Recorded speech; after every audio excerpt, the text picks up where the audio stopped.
anthropologist Robert Crater and his wife Nancy. Routine, but for the fact that Nancy Crater. I was puckered from mouth to butt. You have said enough.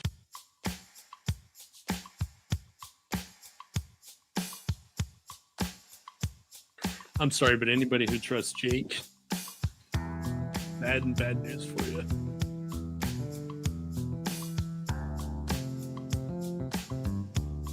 I love your mom.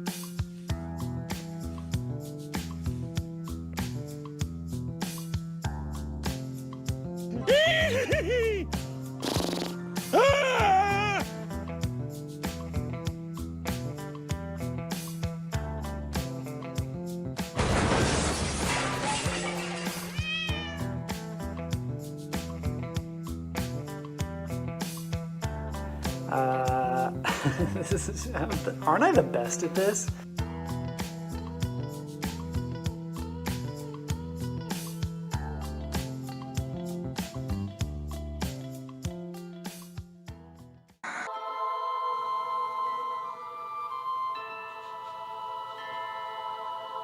Whoa.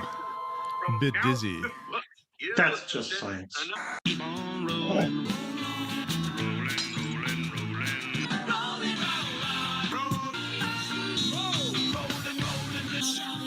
Rollin Shorties. Hello, everyone. There was something going on in the background. Was that you, Jay? My phone's over there, and it did the autoplay. So we got to hear Tim get puckered from mouth to butt again. Nice. Heck yeah. Hello, everybody. Welcome to another episode of Rollin Shorties. If you're wondering how today's going, this is how it's going. But it's getting better.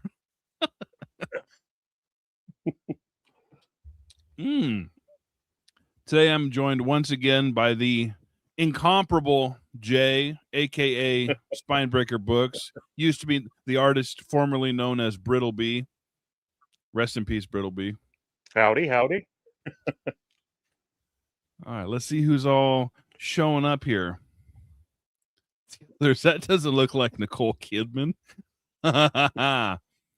Hello, Keith. In the right light. Yeah, probably looks like her nowadays. Oh, Nicole Kidman's fine. Deece Rad, what's going on? Hey, Samuel. Look who's here. Literally Books, who I will be on a guest on tomorrow with a very, very secret special guest that I won't reveal at all during this live stream. Maybe I will. Should I? No, I won't. Maybe I will. We'll see. We'll see how how things progress. But yeah, Literally Books, we're doing Action Castle again, which is the absolute funnest, the most fun I've had streaming in a long, long time. Oh, sorry, Samuel.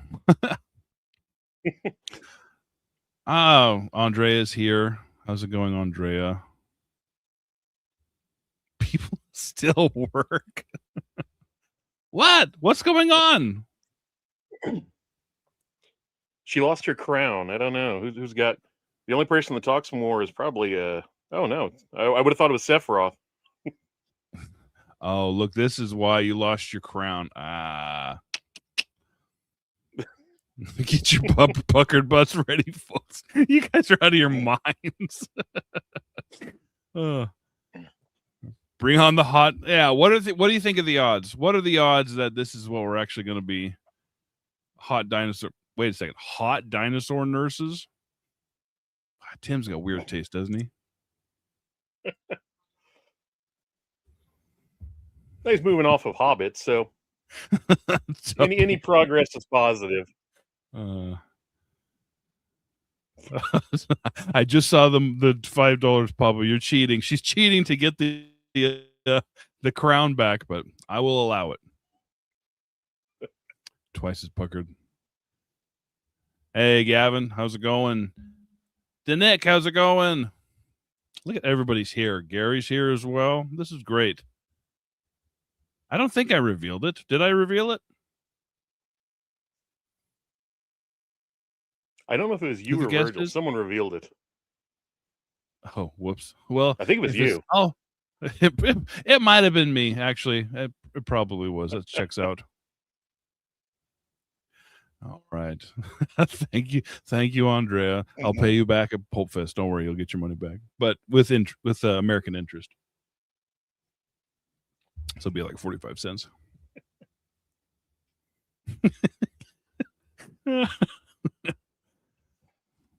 All right. Oh gosh. Hi, Trubby. It's a butt puckering contest. All right. So hey, today we are reading, as I said, The Others, edited by Terry Carr. And I mentioned this on a stream. When did I mention this? Was this last week? Was this on Tim's Secret Fire Books disaster stream last week? That's when it was, yes. And you in the comments, you're like, "Hey, I have that book." So I was like, "Hey, that'd be nice. Jump on board." And so you were kind enough to join me because this is going to be a solo. I didn't have a guest lined up this one, so this was going to be a solo excursion, which was going to be it was going to be interesting. Well, we'll try to live up to the high standards without Virgil's sound effects. Oh, Virgil! I'm going to be imagining them in my mind for sure. Hey, Jack, how's it going? Goodness gracious, what's going on here? That's right. It was the movie stream. That was such a disaster, but it was so fun. We're going to figure it out. Oh, no, we're bringing it all back up. For anybody watching who doesn't know, Tim Secret Fire Books down there did a live stream, movie watch along on Friday, I believe. And it kept getting copyright struck and shut down, and YouTube was killing the stream. Even though they're all public domain movies, somebody is in the world is claiming them, and so they were striking them down. And yeah, it was a complete disaster, but it ended up still being 3 hours of fun. Oh, that's a good idea. Yes. Oh, you watched it at work today. Well, which one? Because it kept getting blown up. All right. So today, as I say, we are reading The Others. And let's see what we're going to make this guy full screen, and we'll see what we're working with here. Let me shift some things. Oh, gosh, not that. Yes. Or maybe this one looks better. No. Ooh. Get that out of there. All right.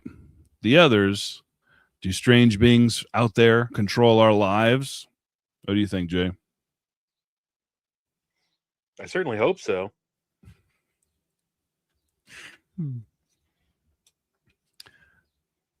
I know Terry Carr was a really prolific editor, but I don't know that I've actually read anything edited. Well, he didn't write them, so it doesn't matter. But it's kind of funny. I was like, yeah, excited. I thought mine was signed for a second. Oh, Rogue by Philip K. Dick. The Blue Lenses by Daphne du Maurier.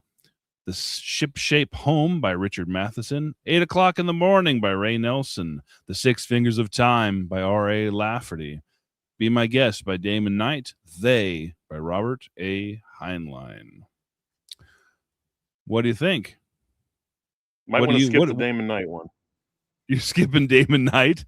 Why? Oh gosh, because it's huge. Yeah, it's but a novella. Wow. Yeah, we're skipping Damon Knight, and I kind of hope we don't get this one as well, just because it's 40 pages. Limber up.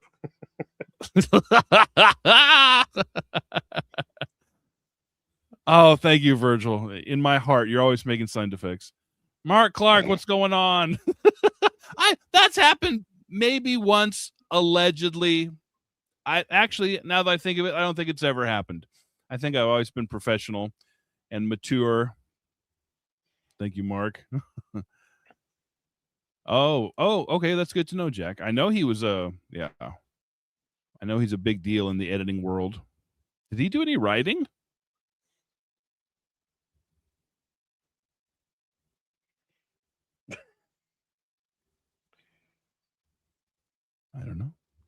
I don't know, but I'm going to cheat. Let's see. Terry Carr. It's a weird Lafferty. Okay, Six Fingers of Time. Ooh, the Ray Nelson one is the basis for They Live. Oh, okay. Nice. Hey, settle down. We're hoping for Six Fingers. What are you guys in the chat hoping we get here? We'll see if you can maybe influence the fates. Mark, you fool. He's going to use those funds to buy us. Stop it. Oh, my gosh. All right. Well, in the chat, I'm going to roll, and you guys can see what we're gonna get here. So we're skipping Damon Knight because there's no way we're reading 68 pages, right? Okay, so we're skipping Damon Knight. Let's see what we have. Oh, Virgil's hoping for the Lafferty story. 8 o'clock in the morning. All right. Virgil or Sephiroth just wants to go to bed. It's not that late in. Well, the Philip K. Dick's only 5, so yeah, we're in for a treat or not. Yeah. Hey, don't start. We'll do it. You think we won't do it? We'll read 70 pages here, and we'll have to take some more liquor breaks, but we're doing it. Oh well, I just figure we won't talk about food for the last hour. Hey, stop that. God, I am hungry. All right, here we go. I'm seriously considering starting another YouTube channel after that last stream and just naming it Paper Tacos, because that's just the best name there is. That's the best YouTube name I've ever heard. So somebody in the chat, if you've been thinking about starting a booktube channel, name it Paper Tacos and beat me to it. All right, here we go. Nothing up our sleeves. And Jay, you have the option. Since I have a guess, if it was just me, I have to eat the dice no matter what. But you have the option to re-roll. All right? Or I can gong it? Oh, all right. or if the chat, bullies us. All right, here we go. Story number 3. Shape Home by Richard Matheson. All right. What do you think, everybody? Yeah, I like Matheson. I don't think I've ever have I read Matheson? I know what he's done. I know he's done the story that was the what's the Charlton Heston, the Omega Man, right? Mm-hmm. Yeah, I Am Legend. Yeah, I Am Legend. Them, yeah. Someone grab that handle quick.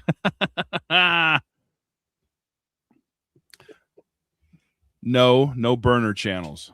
All right, so if you guys are reading along, we're going to page 52. Unless we're doing it, Richard Matheson. Oh, hey, no, I'm on board for Richard Matheson. Okay. Oh, he did Hell House too. That's right. Jack says you can't go wrong with Matheson, but Nelson's story would have been more fun. Oh, that's the. I just watched. That was one of those movies that I've. They Live. One of those movies that I had never seen, and I just finally watched it like a couple months ago, and it was okay. I think the idea is better than it actually is.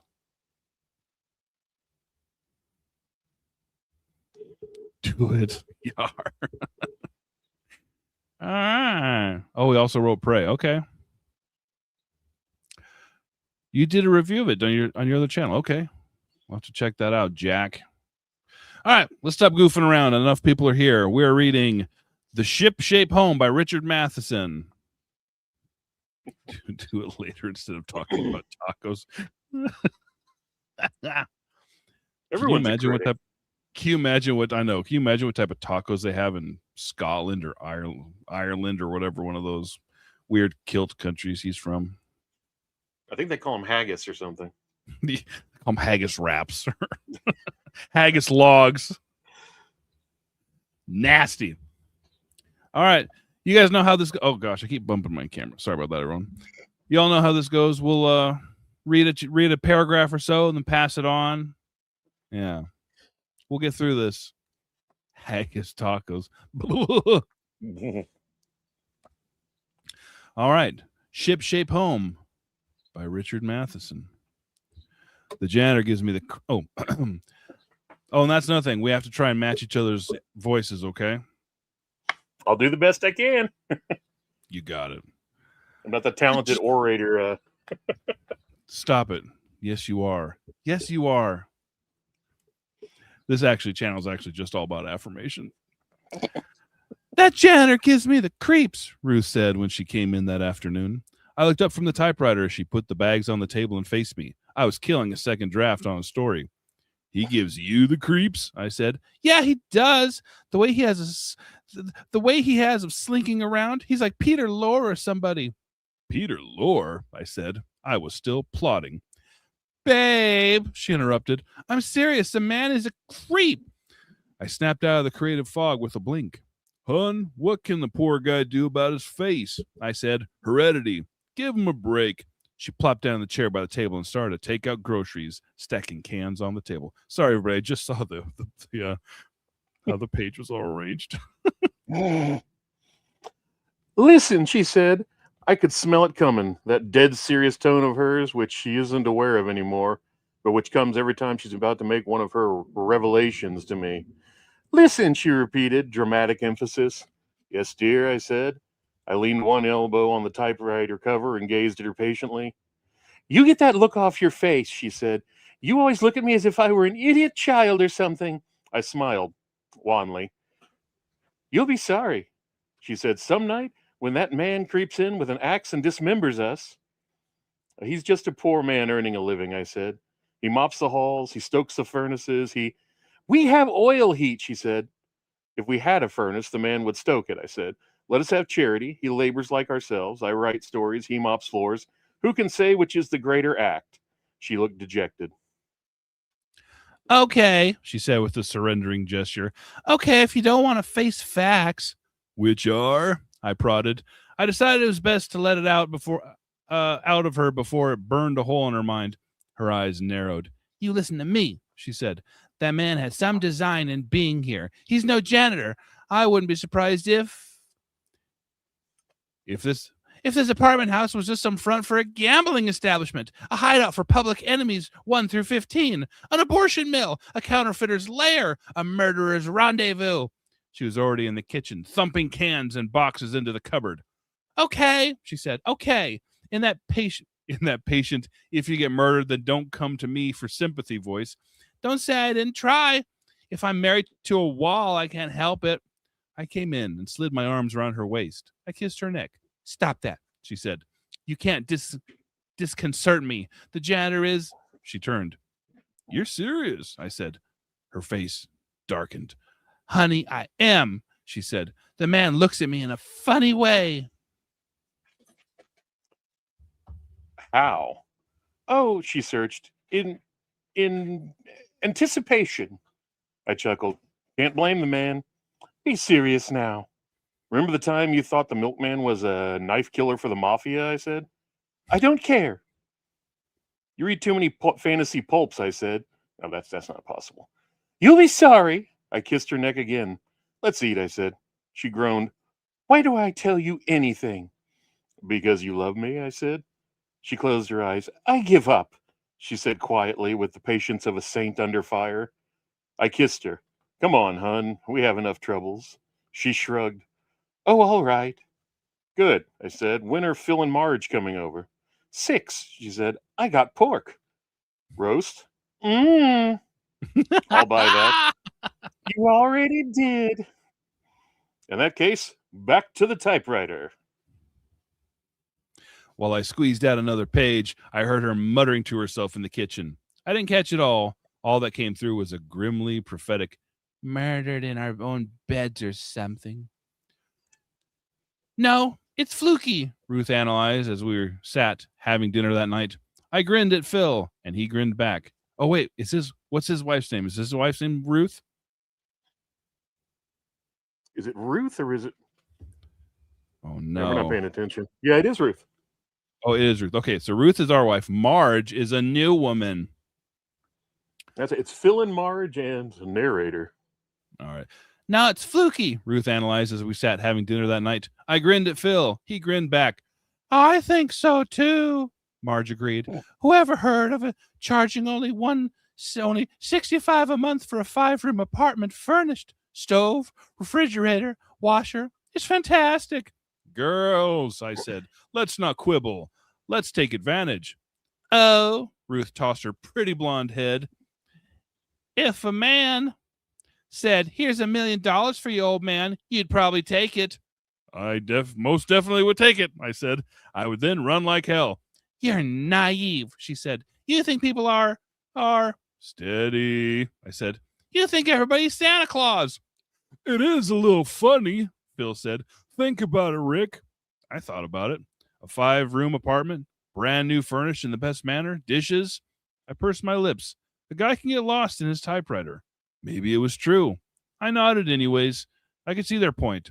Of course, I wouldn't say so and spoil Ruth and my little game of war. Never. I think they charge too much, I said. Oh, Lord. Ruth was taking it straight, as she usually did. Too much? 5 rooms yet. Furniture, dishes, linens, a television set. What do you want? A swimming pool? A small one, I said meekly. She looked at Marge and Phil. Let us discuss this thing quietly, she said. Let us pretend that the fourth voice we hear is nothing but the wind in the eaves. I am the wind in the eaves, he said. Listen, Ruth respun her forebodings. What if the place is a fluke? I mean, what if they just want people here for a cover-up? That would explain the rent. You remember the rush on the place when they started renting? I remembered as well as Phil and Marge. The only reason we got our apartment was because we happened to be walking past the place when the janitor first put out the renting sign. We went right in. I remember our amazement, our delight at the rental. We thought it was Christmas. We were the first tenants. The next day was like the Alamo under attack. It was a little hard to get in an apartment these days. I say there's something funny about it, Ruth finished. And did you ever notice that janitor? He's a creep, I contributed blandly. He is, Marge laughed. My God, there's something out of a bee picture. Those eyes. He looks like Peter Lorre. See? Ruth was triumphant. Kids, I said, raising a hand of weary consolation. If there's something foul going on behind our backs, let's allow it to go on. We aren't being asked to contribute or suffer by it. We're living in a nice spot for a nice rent. What are we to do? Look into it and try to spoil it? What if there are designs on us? Ruth said. What designs, hun? I asked. I don't know, but I sense something.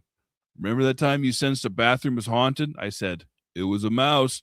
Yeah. She started clearing the dishes. Are you married to a blind man too? She asked Marge. Men are all blind, Marge said, accompanying my poor man Sear into the kitchen. We must face it. Paul and I lit cigarettes. No kidding now, I said, so the girls wouldn't hear. Do you think there's anything wrong? He shrugged. I don't know, Rick. He said, I will say it's pretty strange to rent a furnished place for so little. Yeah, I said. Yeah, I thought, awake at last. Strange it is. I stopped for a chat with our strolling cop the next morning. Johnson walks around the neighborhood. There are gangs in the neighborhood, he told me. Traffic is heavy and the kids need watching, especially after 3 in the afternoon. What kind of gangs is he talking about? I don't know. He's a good Joe. Lots of fun. I chat with him every day when I go out for anything. My wife suspects foul doings in our apartment house, I told him. This is my suspicion too, Johnson said, dead sober. It is my unwilling conclusion that within those walls, 6-year-olds are being forced to weave baskets by candlelight. Under the whip hand of a gaunt old hag, I added. He nodded sadly, then he looked around, plotter-like. You won't tell anyone, will you? He said. I want to crack the case all by myself. I patted his shoulder. Johnson, I said, your secret is locked behind these iron lips. I am grateful, he said. We laughed. How's the missus? He asked. Suspicious, I said. Curious, investigating. Much the same, he said. Everything's normal. Right, I said. I think I'll stop letting her read those science fiction magazines. Everybody looks at the camera. Oh, the man's a brute. What's the suspect? I know. What is it she suspects? He asks. Oh, I grinned. Just suppositions. She thinks the rent is too cheap. Everybody around her pays $20 to $50 more, she said. Wouldn't that be a... I wish I had that problem, right? My rent is too cheap. The mortgage. No. Yeah, this story is actually kind of hitting too close to home. Right? I wish I could Something's just going pay wrong. more. Oh no. Oh no, I have too much margins in my budget. What am I gonna do with all this spending money, Jay? I have some thoughts. Yeah. Is that right? John said. Yeah, I said, punching his arm. Don't you go tell anybody. I don't want to lose a good deal. Then I went to the store. I knew it, Ruth said. I knew it. She gazed intently at me over the dishpan of soggy clothes. You knew what, hon? Oh, you knew what, hon? I said, putting down the package of second sheets I had gone down the streets to buy. This place is a fluke, she said. She raised her hand. Don't say a word. You just listen to me. I sat down. I waited. Yes, dear, I said. I found engines in the basement. What kind of engines, dear? Fire engines? Her lips tightened. Come on now, she said, getting her little burned. I saw things. She meant it. I've been down there too, hon, I said. How come I never saw any engines? She looked around. I didn't like the way she did it. Oh, go ahead. I didn't like the way she did it. She looked as if she really thought someone might be lurking at the window, listening. This is under the basement, she said. I looked dubious. She stood up. Damn it, you come on and I'll show you. She held my hand as we went through the hall and into the elevator. She stood grimly by me as we descended. My hand tightened her grip. When did you see them? I asked, trying to be nice. When I was washing in the laundry room down there, she said. In the hallway. I mean, when I was bringing the clothes back. I was coming to the elevator and I saw a doorway. It was a little bit open. Did you go in? I asked. She looked at me. You went in, I said. I went down the steps and it was light and you saw engines. I saw engines. Big ones? The elevator stopped and the door slid open. We went out. I'll show you how big, she said. It was a blank wall. It's here, she said. I looked at her. I tapped the wall. Honey, I said. Don't you dare say it, she snapped. Have you ever heard of doors in a wall? Was this door in the wall? The wall probably slides over it, she said, starting to tap. It sounded solid to me. Darn it, she said. I can just hear what you're going to say.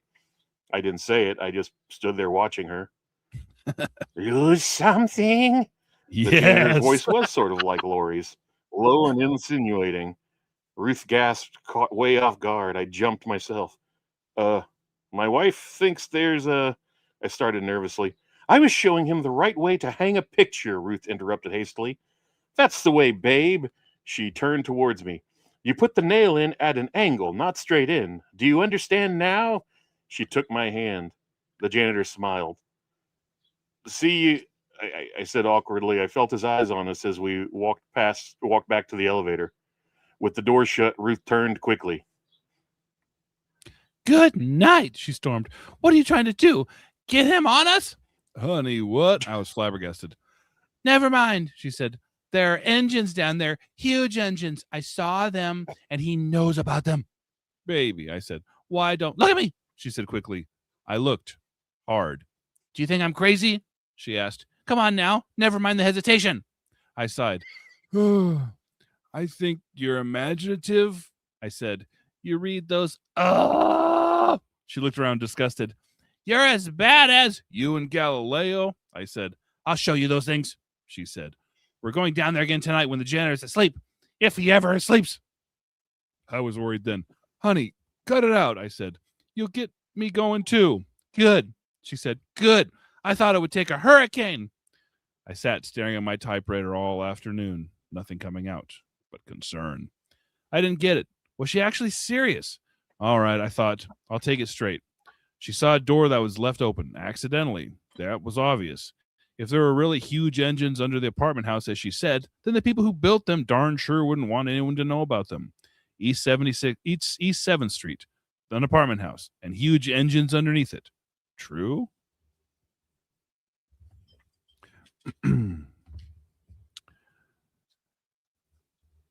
The janitor has 3 eyes.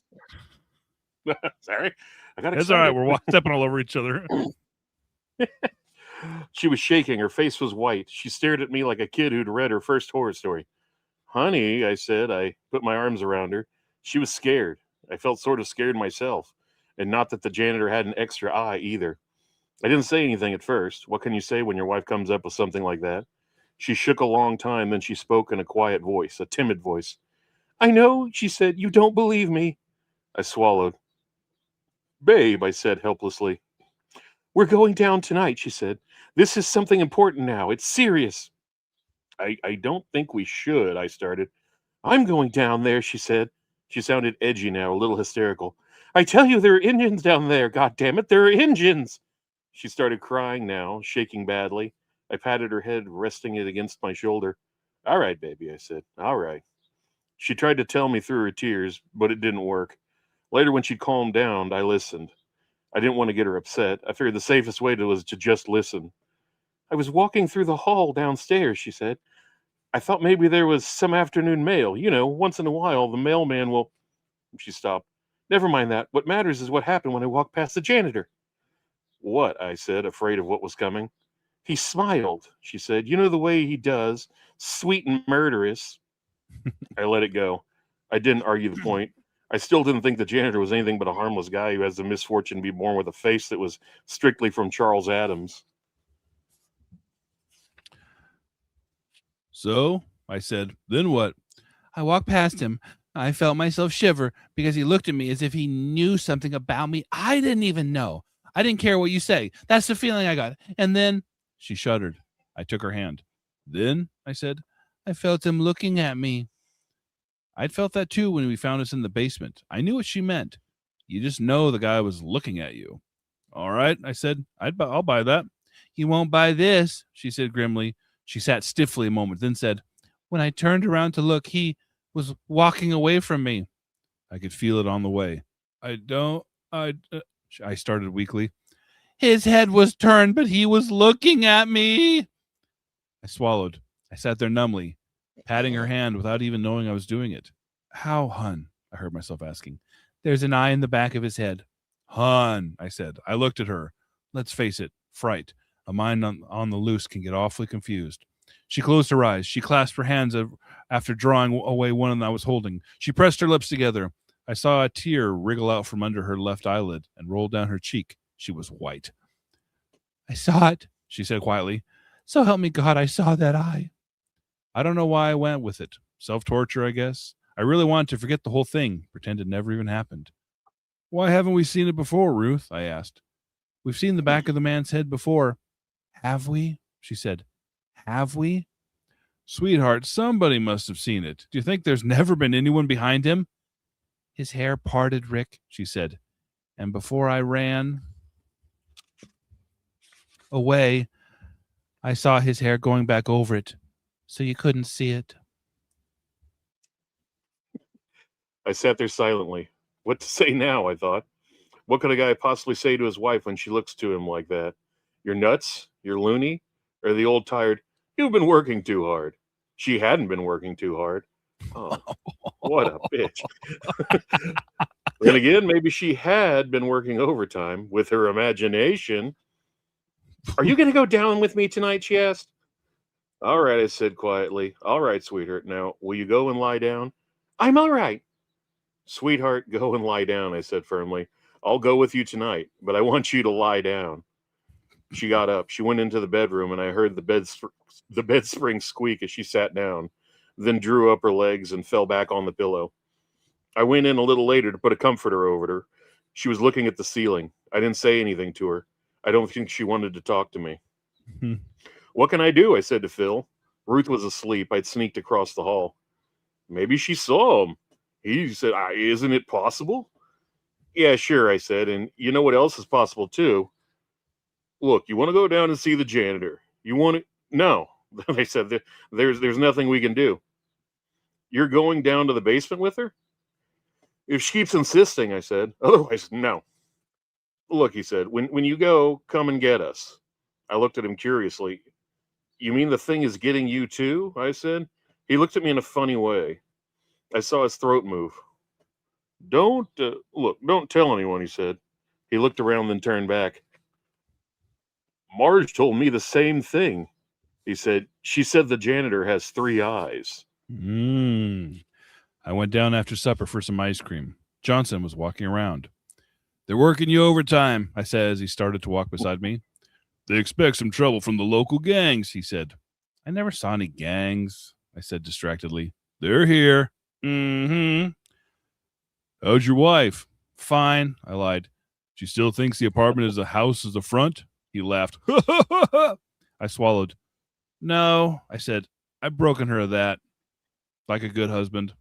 I think she was just kidding me all the time.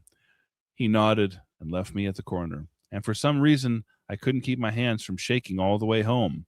I kept looking over my shoulder, too. It's time, Ruth said. I grunted and rolled on my side. She nudged me. I woke up sort of a hazy and looked automatically at the clock. The radium numbers told me it was almost 4 o'clock. You want to go now? I asked, too sleepy to be tactful. There was a pause. That woke me up. I'm going, she said quietly. I sat up. I looked at her in the half darkness, my heart starting to do a drum beat too heavily. My mouth and throat felt dry. All right, I said. Wait till I get dressed. She was already dressed. I heard her in the kitchen making some coffee while I put on my clothes. There was no noise. I meant it didn't sound as if her hands were shaking. She spoke lucidly, too. But when I stared into the bathroom mirror, I saw a worried husband. I washed cold water on my face and combed my hair. Radium clock. I think I know where he got a 3rd eye. Thanks, I said as she handed me the cup of coffee. I stood there nervous before my own wife. She didn't drink any coffee. Are you awake? She asked. I nodded. I noticed the flashlight and the screwdriver on the kitchen table. I finished the coffee. All right, I said. Let's get it over with. I felt her hand on my arm. I hope you'll, she started, then turned her face. What? Nothing, she said. We'd better go. The house was dead quiet as we went into the hall. We were halfway to the elevator when I remembered Phil and Marge. I told her. We can't wait, she said. It'll be light soon. Just wait and I'll see if they're up, I said. She didn't say anything. She stood by the elevator door while I went down the hall and knocked quietly on the door of their apartment. There was no answer. I glanced up the hall. She was gone. I felt my heart lurch. Even though I was sure there was no danger in the basement, it scared me. Ruth, I muttered, and headed for the stairs. Wait a second, I heard Phil call loudly from his door. I called back, charging down. When I got to the basement, I saw the open elevator door and the light streaming from inside, empty. I looked around for a light switch, but there wasn't any. I started to move along the dark passage as fast as I could. Hun, I whispered urgently. Ruth, where are you? I found her standing before a doorway in the wall. It was open. Now stop acting as if I were insane, she said coldly. I gaped and felt a hand pressing against my cheek. It was my own. She was right. There were stairs, and it was lighted down there. I heard sounds of metallic clickings and strange buzzings. I took her hand. I'm sorry, I said. I'm sorry. Her hand tightened in mine. All right, she said. Never mind that now. There's something fluky about all this. I nodded, then I said, yeah, realizing she couldn't see my nod in the darkness. Let's go down, she said. I don't think we better, I said. We've got to know, she said, as if the entire problem had been assigned to us. But there must be someone down there, I said. We'll just peek, she said. She pulled me, and I guess I felt too ashamed of myself to pull back. We started down, then it came to me. If she was right about the doorway and the walls and the engines, she might be right about the janitor, and he might really have had... I felt a little detached from reality. East 7th Street, I told myself again. An apartment house on East 7th Street. It's all real. I couldn't quite convince myself. We stopped at the bottom, and I just stared. Engines, all right. Fantastic engines. As I looked at them, it came to me what kind of engines they were. I'd read about science, too, the non-fiction kind. I felt dizzy. You couldn't adapt quick to something like this. To be plunged from a brick apartment house into this storehouse of energy. It got me. I don't know how long we were there, but suddenly I realized we had to get out of there, report this thing.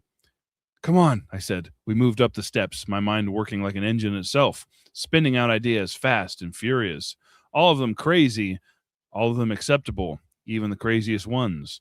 It was when we were moving down the basement hall when we saw the janitor coming at us. Oh, it was dark still. I saw you guys comment earlier. This is very back rooms-ish. It was dark still, even with the little light coming from the early morning haze. I grabbed Ruth and we ducked behind a stone pillar. We stood, holding our breath, listening to the thud of his approaching shoes. He passed us. He was holding a flashlight, but he didn't play the beam around. He just moved straight for the open door. Then it happened. As he came into the patch of light from the open doorway, he stopped. His head was turned away. The guy was facing the stairway, but he was looking at us. It knocked out what little breath I have. All right? I just stood there and stared at that eye in the back of his head. And although there wasn't any face around it, that damned eye had a smile going with it, a nasty, self-certain, and frightening smile. He saw us, and he was amused and wasn't going to do anything about it. He went through the doorway, and the door shut behind him. The stone wall segment slid down and shut it from view. We stood there, shivering. You saw it, she finally said. Yeah. He knows we saw those engines, she said. Still, he didn't do anything. We were still talking as the elevator ascended. Maybe there's nothing really wrong, I said. Maybe I stopped remembering those engines. I knew what kind they were. What should we do? She asked. I looked at her. She was scared. I put my arm around her, but I was scared too. We'd better get out, I said. Fast. We have nothing packed, though, she said. We'll pack, I said. We'll leave before morning. I don't think they can do... They? Why did I say that? I wondered. They. It had to be a group, though. The janitor didn't make those engines all by himself. I think it was the third eye that capped my theory. And when we stopped to see Phil and Marge and they asked us what happened, I told them what I thought. I don't think it surprised Ruth much. She undoubtedly thought it herself. I think the house is a rocket ship, I said. They stared at me. Phil grinned. Then he stopped when he saw I wasn't kidding. What? Marge said. I know it sounds crazy, I said, sounding more like my wife than she did, but those are rocket engines. I don't know how in the hell they got there, but I shrugged helplessly at the whole idea. All I know is that they're definitely rocket engines. How does he know? Well, he is a writer of some kind, but he hates science that's fiction. Right. He reads science, but non-science or non-fictional science. So he knows rocket engines.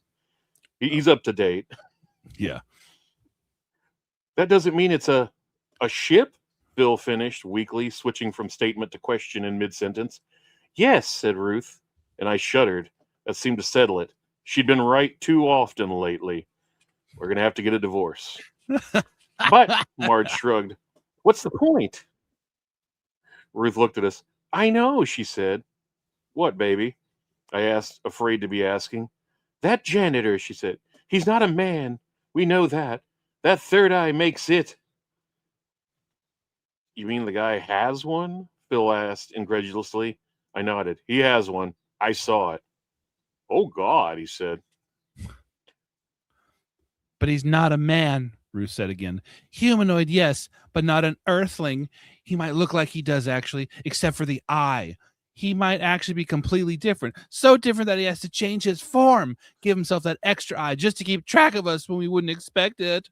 Phil ran a shaking hand through his hair. This is crazy, he said. He sank down in a chair. So did the girls. I didn't. I felt uneasy about sticking around. I thought we should grab our hats and run. They didn't seem to feel in immediate danger, though. I finally decided it wouldn't hurt to wait until morning. Then I'd tell Johnson or something. Nothing could happen now. Oh, that's what you think. This is crazy, Phil said again. I saw those engines, I said. They're really there. You can't get away from it. Listen, Ruth said. They're probably extraterrestrials. What are you talking about? Marge asked irritably. She was good and afraid, I saw. Hun, I contributed weakly. You've been reading an awful lot of science fiction magazines. Here we go again. Her lips drew Oh, together. your Don't smooth start lady it brain again, is confused. she said. You thought I was crazy when I suspected this place. You thought so when I told you I saw those engines. You thought so when I told you the janitor had 3 eyes. Well, I was right all 3 times. Now give me some credit. I shut up, and she went on. What if they're from another planet? She rephrased for Marge's benefit. Suppose they want some Earth people to experiment on, to observe, she amended quickly. I don't know for whose benefit. The idea of being experimented on by 3-eyed janitors from another planet had nothing exciting about it. What better way, Ruth was saying, of getting people to build a rocket ship apartment house? Just rent it out cheap and get it full of people fast. She looked at us without yielding an inch. And then she said, just wait till some morning early when everyone was asleep and goodbye, Earth. my head was whirling. It was crazy, but what could I say? I'd been cleverly dubious 3 times. I couldn't afford to doubt now. It wasn't worth the risk. And in my flesh, I sort of felt she was right. But the whole house, Phil was saying, how could they get it in the air? If they're from another planet, they're probably centuries ahead of us in space travel. Phil started to answer. He faltered. Then he said, but it doesn't look like a ship. Get with the program, The house Phil. might be a shell over. Man, come on, Phil. You're the slowest of the 4. I said, it probably is. Maybe the actual ship includes only bedrooms. That's all they'd need. That's where everybody would be in the early morning hours if... No, Ruth said. They couldn't knock off the shell without attracting much attention. We were all silent, laboring under a thick cloud of confusion and half-formed fears. Half-formed because you can't shape your fears of something when you don't even know what it is. Listen, Ruth said. It made me shudder. It made me want to tell her to shut up with her horrible forebodings. Yeah, I get that. Because they made too much sense. I don't get that. Suppose it is a building, she said. Suppose the ship is outside of it. But Marge was practically lost. She got angry because she was lost. There's nothing outside the house. That's obvious. Those people would be way ahead of us in science. Maybe they've mastered invisibility of matter. Mm-hmm. We all squirmed at once, I think. Babe, I said. Is it possible? Ruth asked strongly. I sighed. It's possible. Just possible. We were quiet. Then Ruth said, listen. No, I cut in. You listen. I think maybe we are going overboard with this whole thing. But there are engines in the basement. The janitor does have 3 eyes. Big deal. On the basis of that, I think we have reason enough to clear out. Now, we all agreed on that anyways.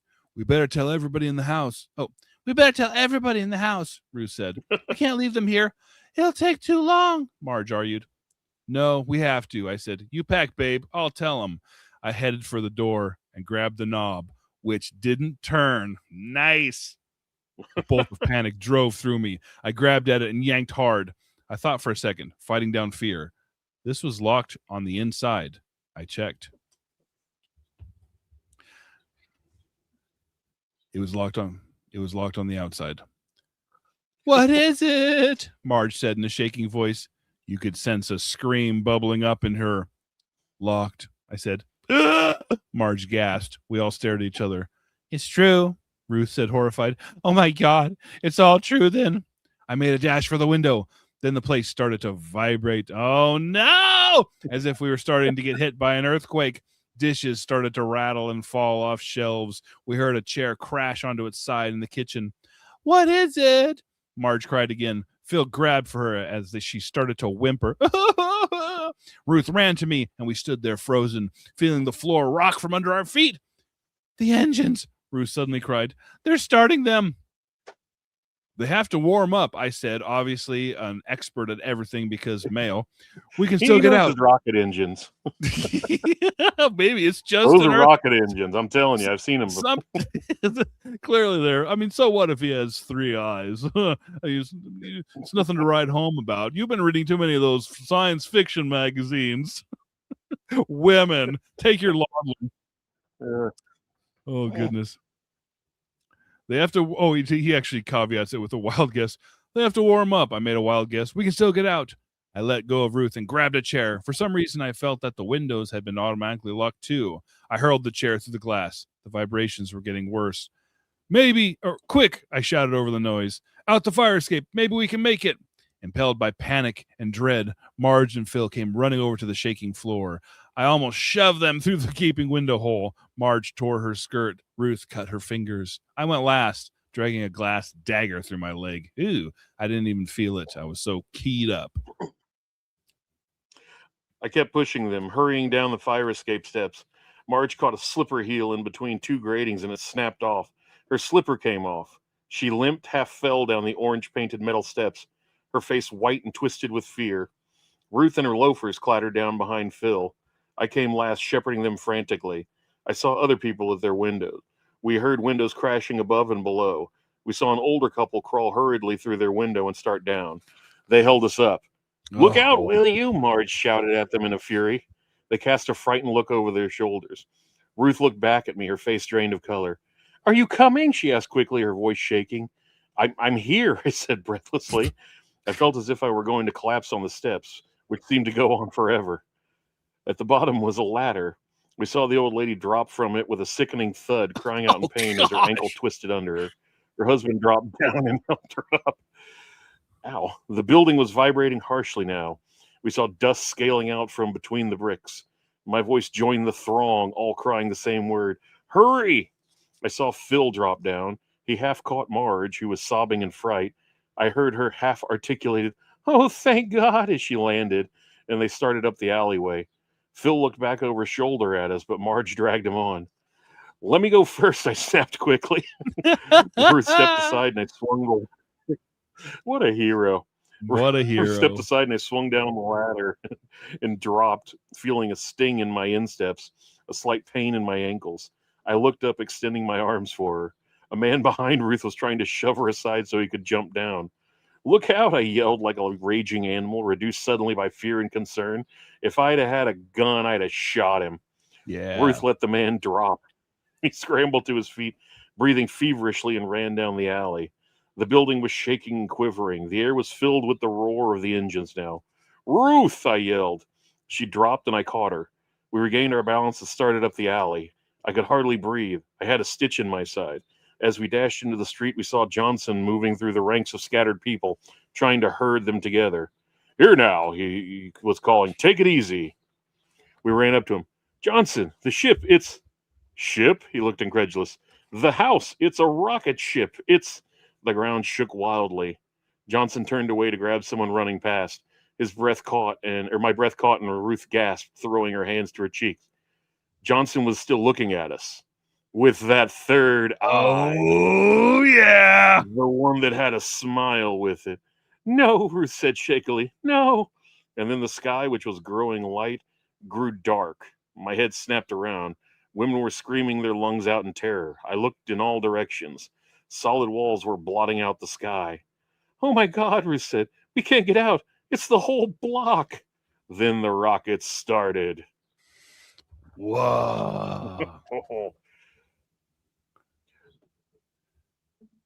Yeah, it happened in the first half. What'd y'all think, guys? Off to the Interstellar Zoo.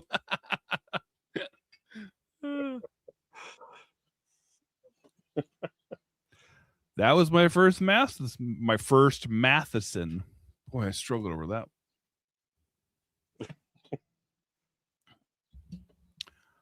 I'm a little pissed. The janitor only had one line. I was keyed up. I was ready for some Peter Lorre.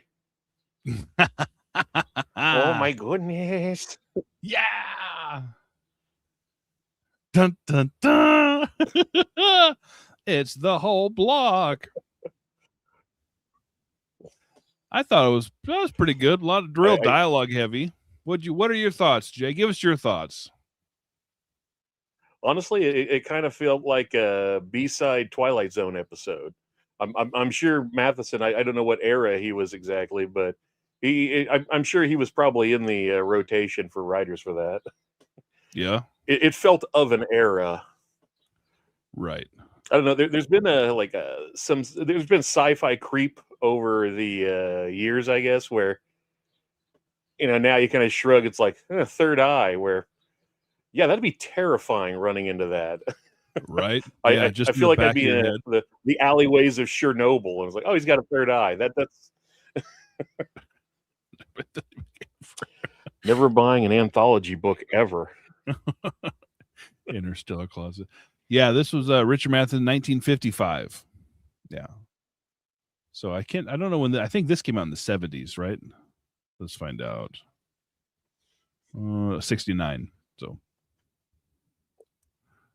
great story this week. Yeah, that was a lot of fun. I like how Johnson was. That was the twist reveal on top of another twist reveal that he also has a third eye.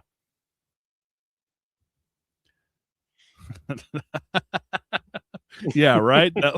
Was that last week? We didn't have one. Was that the week before, Keith? When it was just the automobile love. Oh, last week there wasn't a Rollings. I thought you were taking a break after the car. Well, the funny thing, yeah, like I needed one. No, the funny thing was I meant to schedule this one for last week, and I totally goofed up and put the wrong date in there. And then I was like, well, I could just reschedule. I figured that out like an hour or two before it was supposed to start. Then I was like, or I could just not.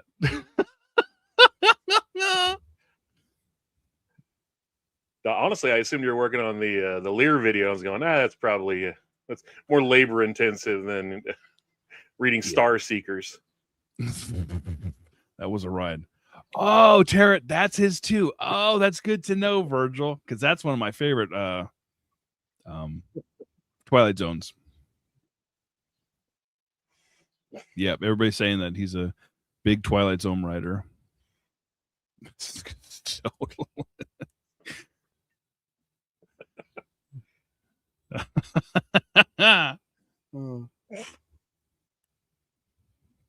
Whoa.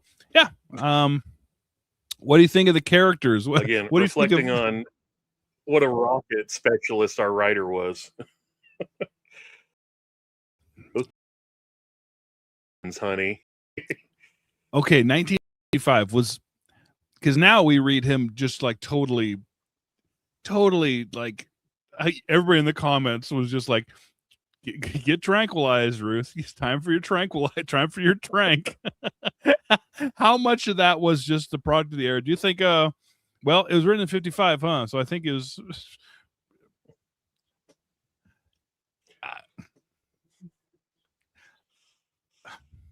I don't know. I guess it balances out. There was less respect for women, but there's also less respect for psychotherapy. So it's like, oh well, that nutty Ruth. She's seeing third eyes on the janitor. Yeah. That was funny.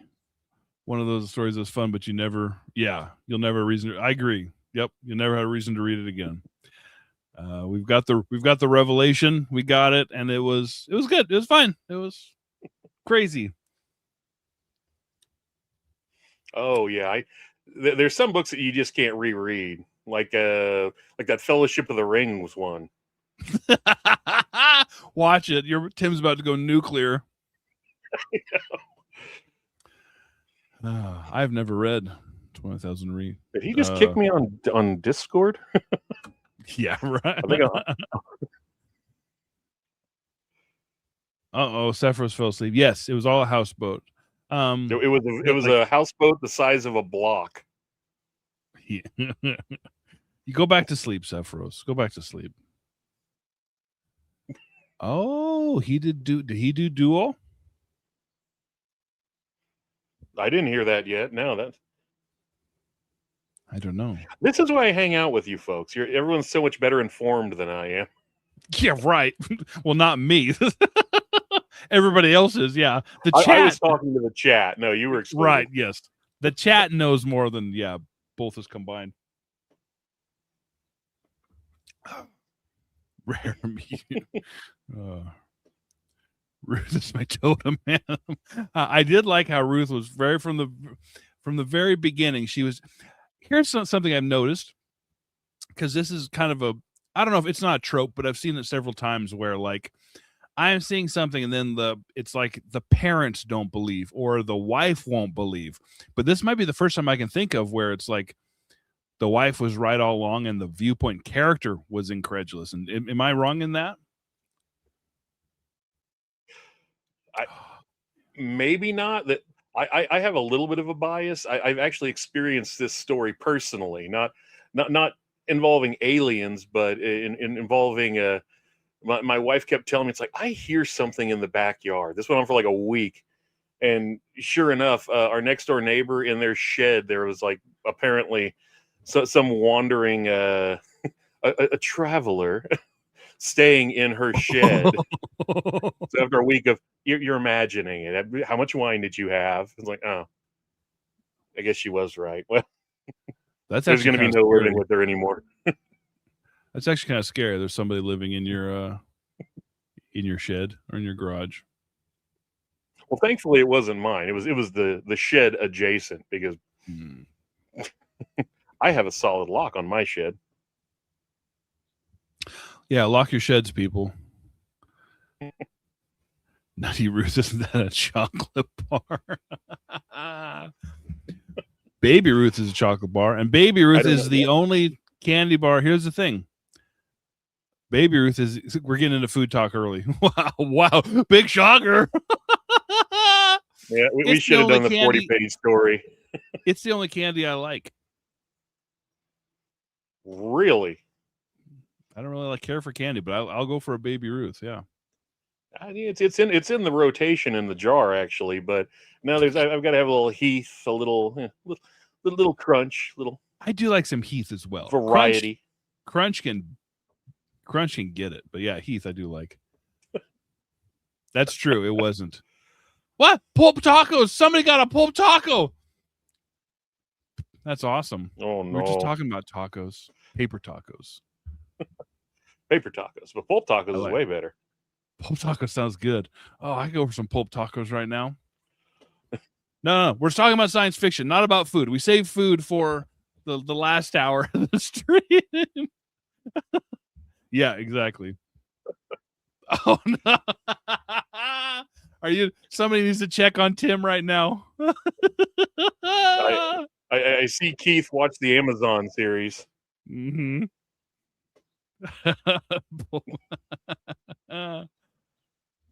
I don't know who those I don't know who they are. Do you know who they are? I do, but it's kind of on the tip of my brain.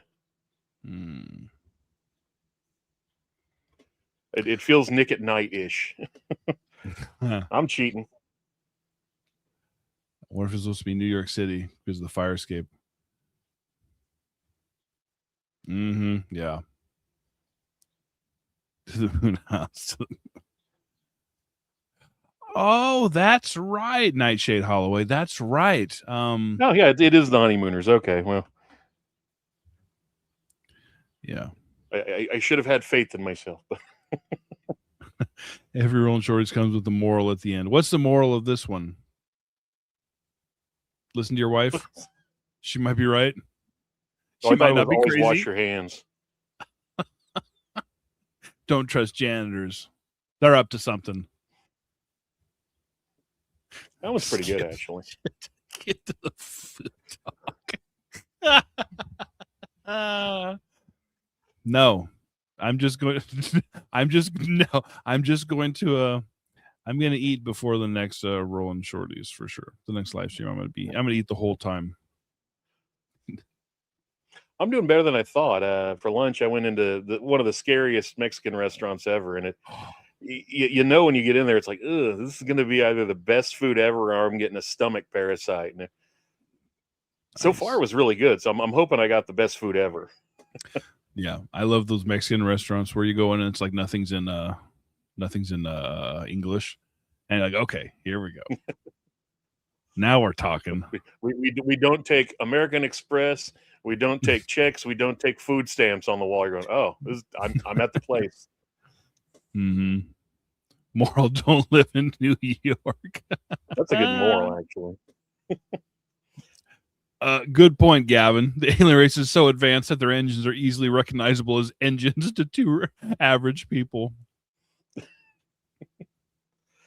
Well, you have to remember she's well versed in science fiction, and he's well versed in science. Yeah, I read a science book. That's a good idea, Joe. All right, we're doing it. That's true. Keith is on. Oh, Keith is on next week as well. We're reading. What are we reading, Keith? I have it somewhere. Was it Perfect Planet? No. No, I changed my mind. I'm not reading that. No, Keith and I are reading the Time Untamed next Tuesday. I can't believe I got that wrong. I actually pre-ordered it. I didn't want to suffer the post-mortem effect. Oh no! Sorry, I'll still read it eventually, but no, I was gonna read. Oh no, I was talking about Time Untamed, where I was like, oh yeah, no, I got to get that in advance. Gotcha. Yeah, I was gonna read. I think I talked. I got about screwed over on a Doom of Three Planets. Had the book scalpers go, what are you gonna do? Yeah, it'll come to me. We don't miss that Brooklyn Block news. We got a million of them. That's true. And you got that. Oh gosh, is that something that's going on over there in across the pond? No, it's going on over here in Texas. Watch yourself. Where? I don't know. It's here. The explosive diarrhea parasite is in the building.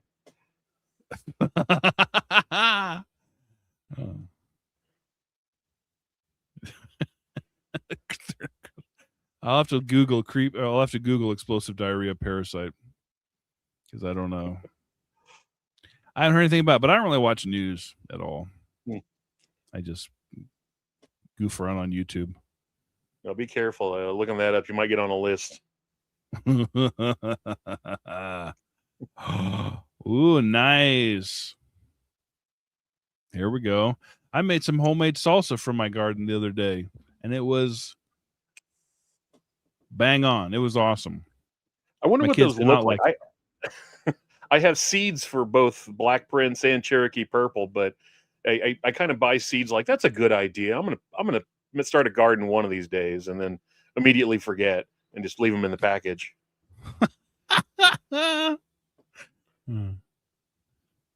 Uh-oh. Are you in, Sephiros? You want to pull an all-nighter? But have you read it?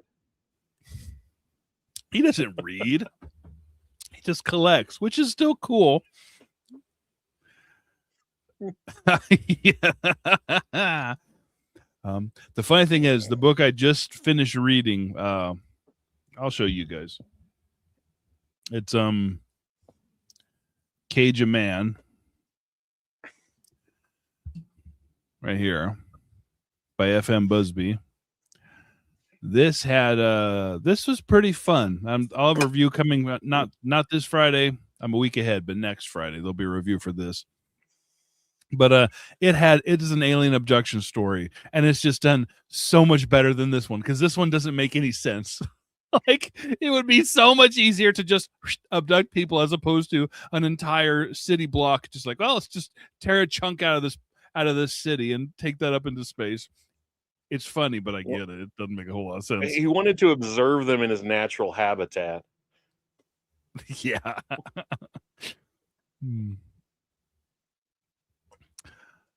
I don't like those YouTube videos where they turn paperbacks into hardcovers. Oh, what? Do people do that? Yeah. That was the like scariest thing I've read so far. Oh, it's a premium edition now. Oh, yep. In case you wanted a leather-bound edition of the Star Seekers.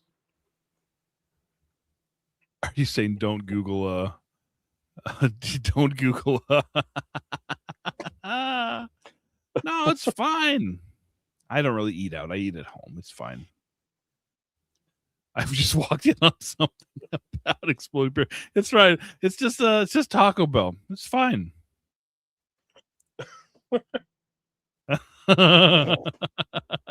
It's everywhere. Hey, happy birthday, Justin. Awesome. I think you arrived right as we were talking about explosive diarrhea. So happy birthday.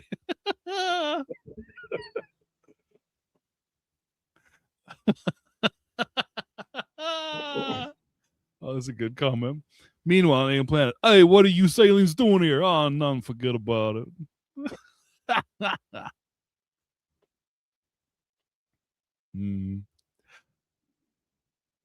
Virgil, you want to join us next Tuesday? Anybody's welcome. Sound effect guy. Anybody's welcome on Rollin Shorties. There's no gatekeeping here. So if you've got the book I'm reading next, you're welcome to join. Or if you have an anthology you want to read or collection you want to read, please let me know. I'd love to have anybody. I think I'll skip that one. What have you been looking for? I'm sorry, I'm a little behind on the chat there, Virgil. What are you looking for? Are you looking for this? Okay, Jaman. Yeah. It's a Cage the Elephant. Cage the Man. Yeah, it's cool. This is a cover buy for me. You'll see the review. I don't know if I 100% recommend it, but there are easier ways to get it as well. In fact, if you guys are watching Rollin Shorties, I'll give you another preview here. It's actually contained in this as well. The Demu trilogy. There's a which trilogy. I didn't know at the time that it's part 1 of a trilogy, but the cover is just freaking awesome. Yeah. I'm barking myself out of a burger. Nice. Yeah. Let's put it this way. It'll be a successful thumbnail, I think. Even for July. No, Mark. That's a good idea. No. It was so boring, you guys. Actually, it was okay.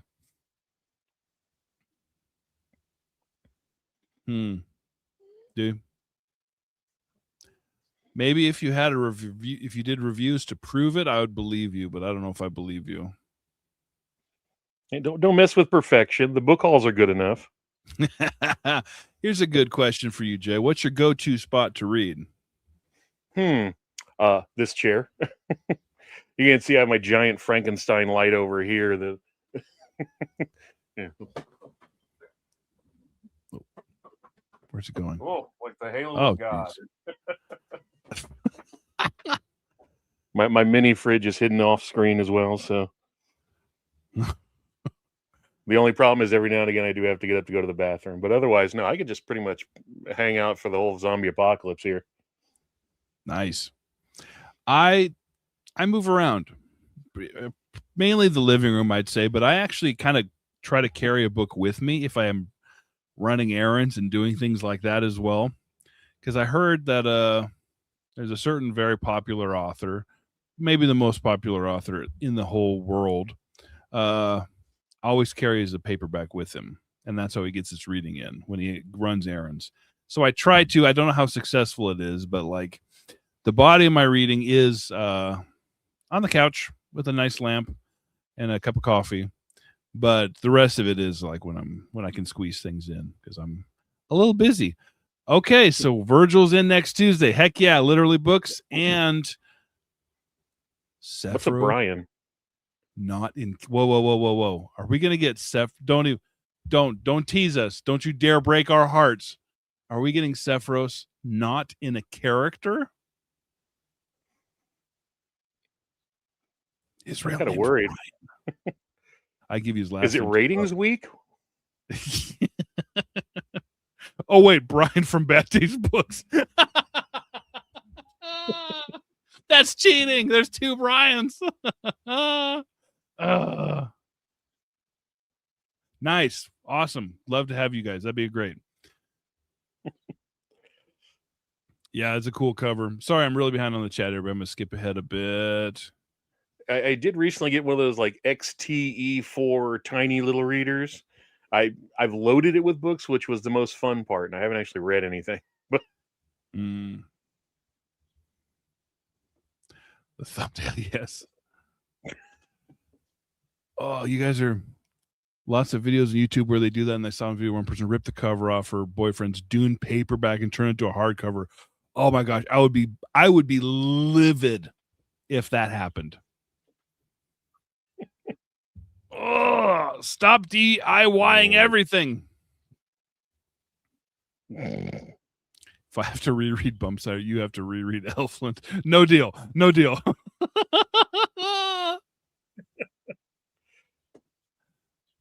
That was Stephen King. Stephen King carries a paperback everywhere he goes. What? Who reads while driving?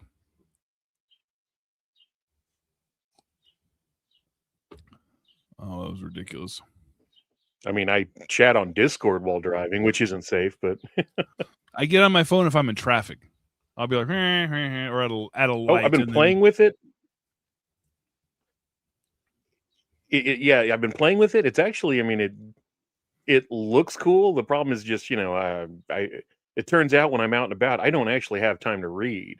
The only time, like I said, I have to read is when I'm sitting down in the chair, but before I go to bed, I do have the Kindle, and I'll read a chapter of something horrible, like a Guy and Smith novel, or awesome, but like a Guy and Smith novel.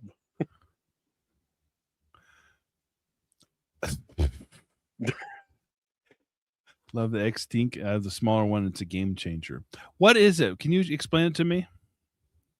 Yeah, it's just kind of it's a low effort digital reading thing. It supports most of the formats, and it's just like real tiny. Here, nope, it's in the car, but I mean it's designed to like magnetically adhere to the back of your phone, and it's about the size of like a playing card. Oh, and really? the text is large enough that, I mean, I'm blind, but I can still read it. So it doesn't have a backlight though, but it is like that Paperwhite where like you charge it once every 3 or 4 weeks, I'm told. I haven't had to charge it yet, but again, I haven't really been using it except to play with it. Mark, be careful. I tried to read Terry Goodkind book in DNF'd it. Yeah, I think more people have DNF'd Terry Goodkind than actually finished his stuff. What do you think about this? This is a classic conversation or classic point of contention with a lot of people for some reason. I mean, not for me, but that's just specific to me. I got what they call the short attention span. So like when I'm listening to an audiobook, I have to keep rewinding it because I'll be drifting off. I'll be watching TV or watching traffic or anything shiny. So I have to read and kind of give it my whole focus, or I'm going to miss crucial plot points or some other shenanigans. Yeah. I think I would have when I used to have a pretty mindless job and I'd listen to music all day. And I think if I still had that mindless job where I can just switch my brain off and do that, I would do it. Anymore, no, I don't. I mean, I think it does count as reading. You're getting a story. You're ingesting the story. I don't think you actually have to physically read it. But for me, like, I can physically read faster than I can listen. And so to me, it just seems too slow because, like I said, if I'm doing something other than something that's not mindless, it just, I have to, like I said, I have to redo it and reread things. I love the Freaks poster in the back. Oh, that's me. Thank you. House, recovering books and turning 70s house MS into white and gray boredom zones. Millennials ruin everything. Keith, you are a millennial. Hate to tell you that. How old is Keith? Is he an elder millennial or? How old are millennials? Because I think I'm technically a millennial, and Keith and I are the same age. We're both born in '85. I think we're right. That's elder millennial. The cusp for millennial is, I think it's like 83, 84. Yeah. I just had this conversation on Saturday, but there was a lot of drinking, so the details are a little sketchy. Words of the walls. Oh, okay. Toilet readers. You a toilet reader? No, I'm not. But here's the thing. Like, I'm weird about germs. I'm not a germaphobe, but I am weird about germs. So like, I don't, because they're porous. Yeah, not. I don't read. I don't bring books in, and I don't really handle. I will bring the phone in, but that's a different kind of psychosis. I don't know. I like to have poop jams. I don't want anyone outside knowing what's going on inside. If I had a overshared. commute, Excellent. If I had a commute, I would definitely listen to audiobooks for sure, Kyle. I read in bed surrounded by cats and hypertension. Right, caused by those cats. Hypertension is crucial. I'm nervous I think because it might be the cats. because Mark, aka Glockensig, has a short story in Weird Freak in Out of the Void, the next anthology coming out very, very soon, which yeah, you're making me nervous pairing that story with what you're saying about reading while driving right now, Mark. We're gonna have a conversation at Pulp Fest this year. We're gonna have an intervention. Yeah.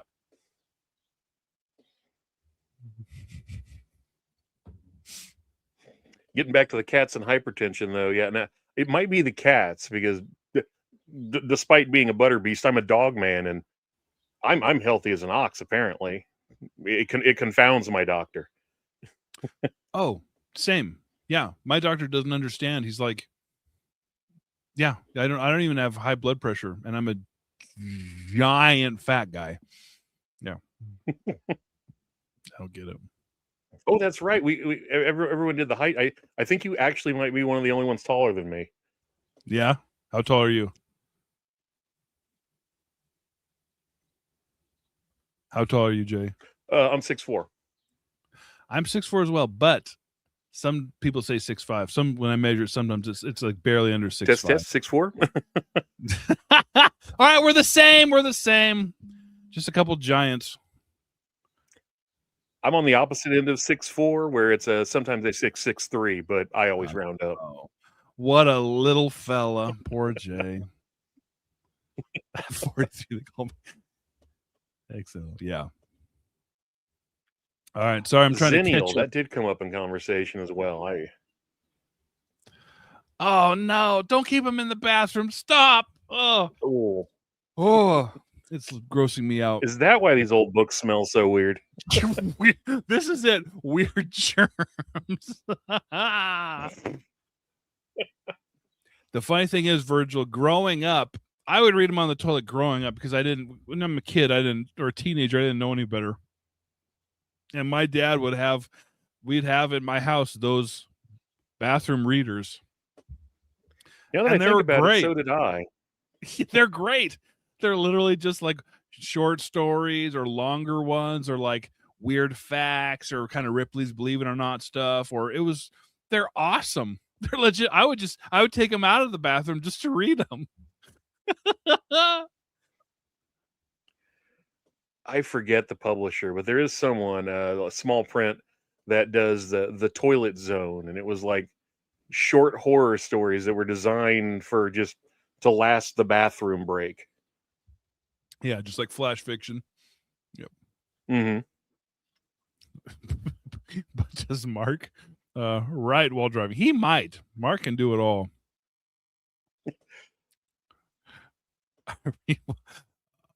Oh no, I can't do this. I can't even have music on while I'm reading. Nothing.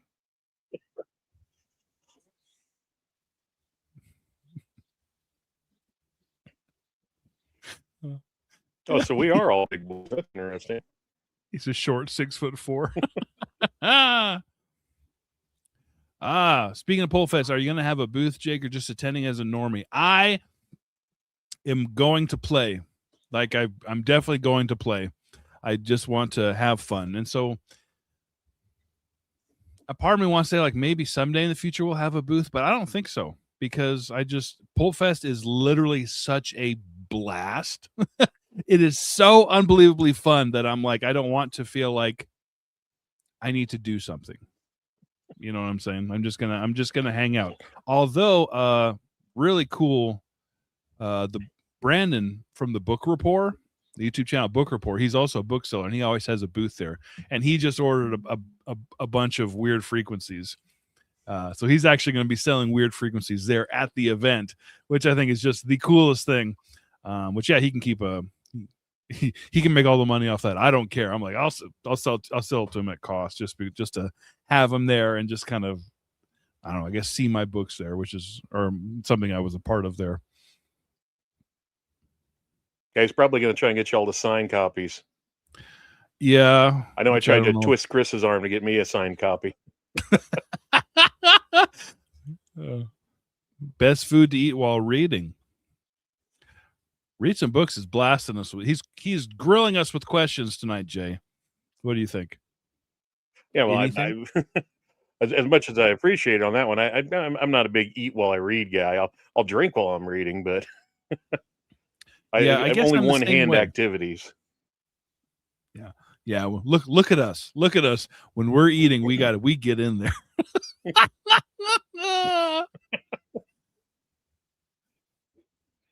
The books. You know, I just had an idea. You should get one of those like long flasher coats and stash the Weird Frequencies in there. And you don't need a book. You can just No, because I'll look like a tent walking around the convention center. Wrote scripts in the bathtub. Well, that's a little guy thing. Jay, when's the last time you took a bath? Because I'm willing to bet your answer is going to be the same as mine. When you were 8. I'm about to say it's been a while. I was in a jacuzzi last weekend, but that's about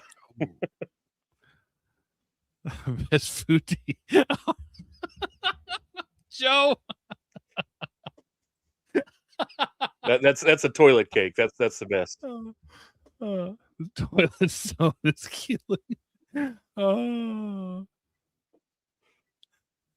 Yeah, that's right. I will give. Well, nice try, Tim. You're getting a kiss, Tim. I know you keep hinting like, hopefully I won't give you a kiss this year. You're getting a kiss this year, and you can't stop me. I'll force myself upon you. Lo-fi in the background while I'm reading. I guess I do like some music. I will allow some music if there's no words. But music with words throws me off and my brain can't concentrate.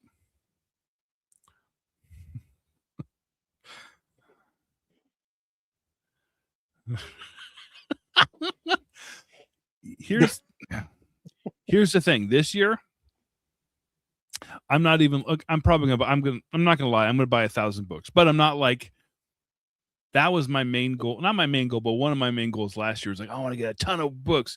But now I'm at the point where I'm like, I just want to hang out and do this, what we're doing here, but in real life. And yeah. I lie to myself too. Last week I was like, yeah, you know what? I think I've got enough, or at least enough to where I can be selective. And then went to one of my bookstores and it was like, oh no. I guess I'm coming home with 30 new books.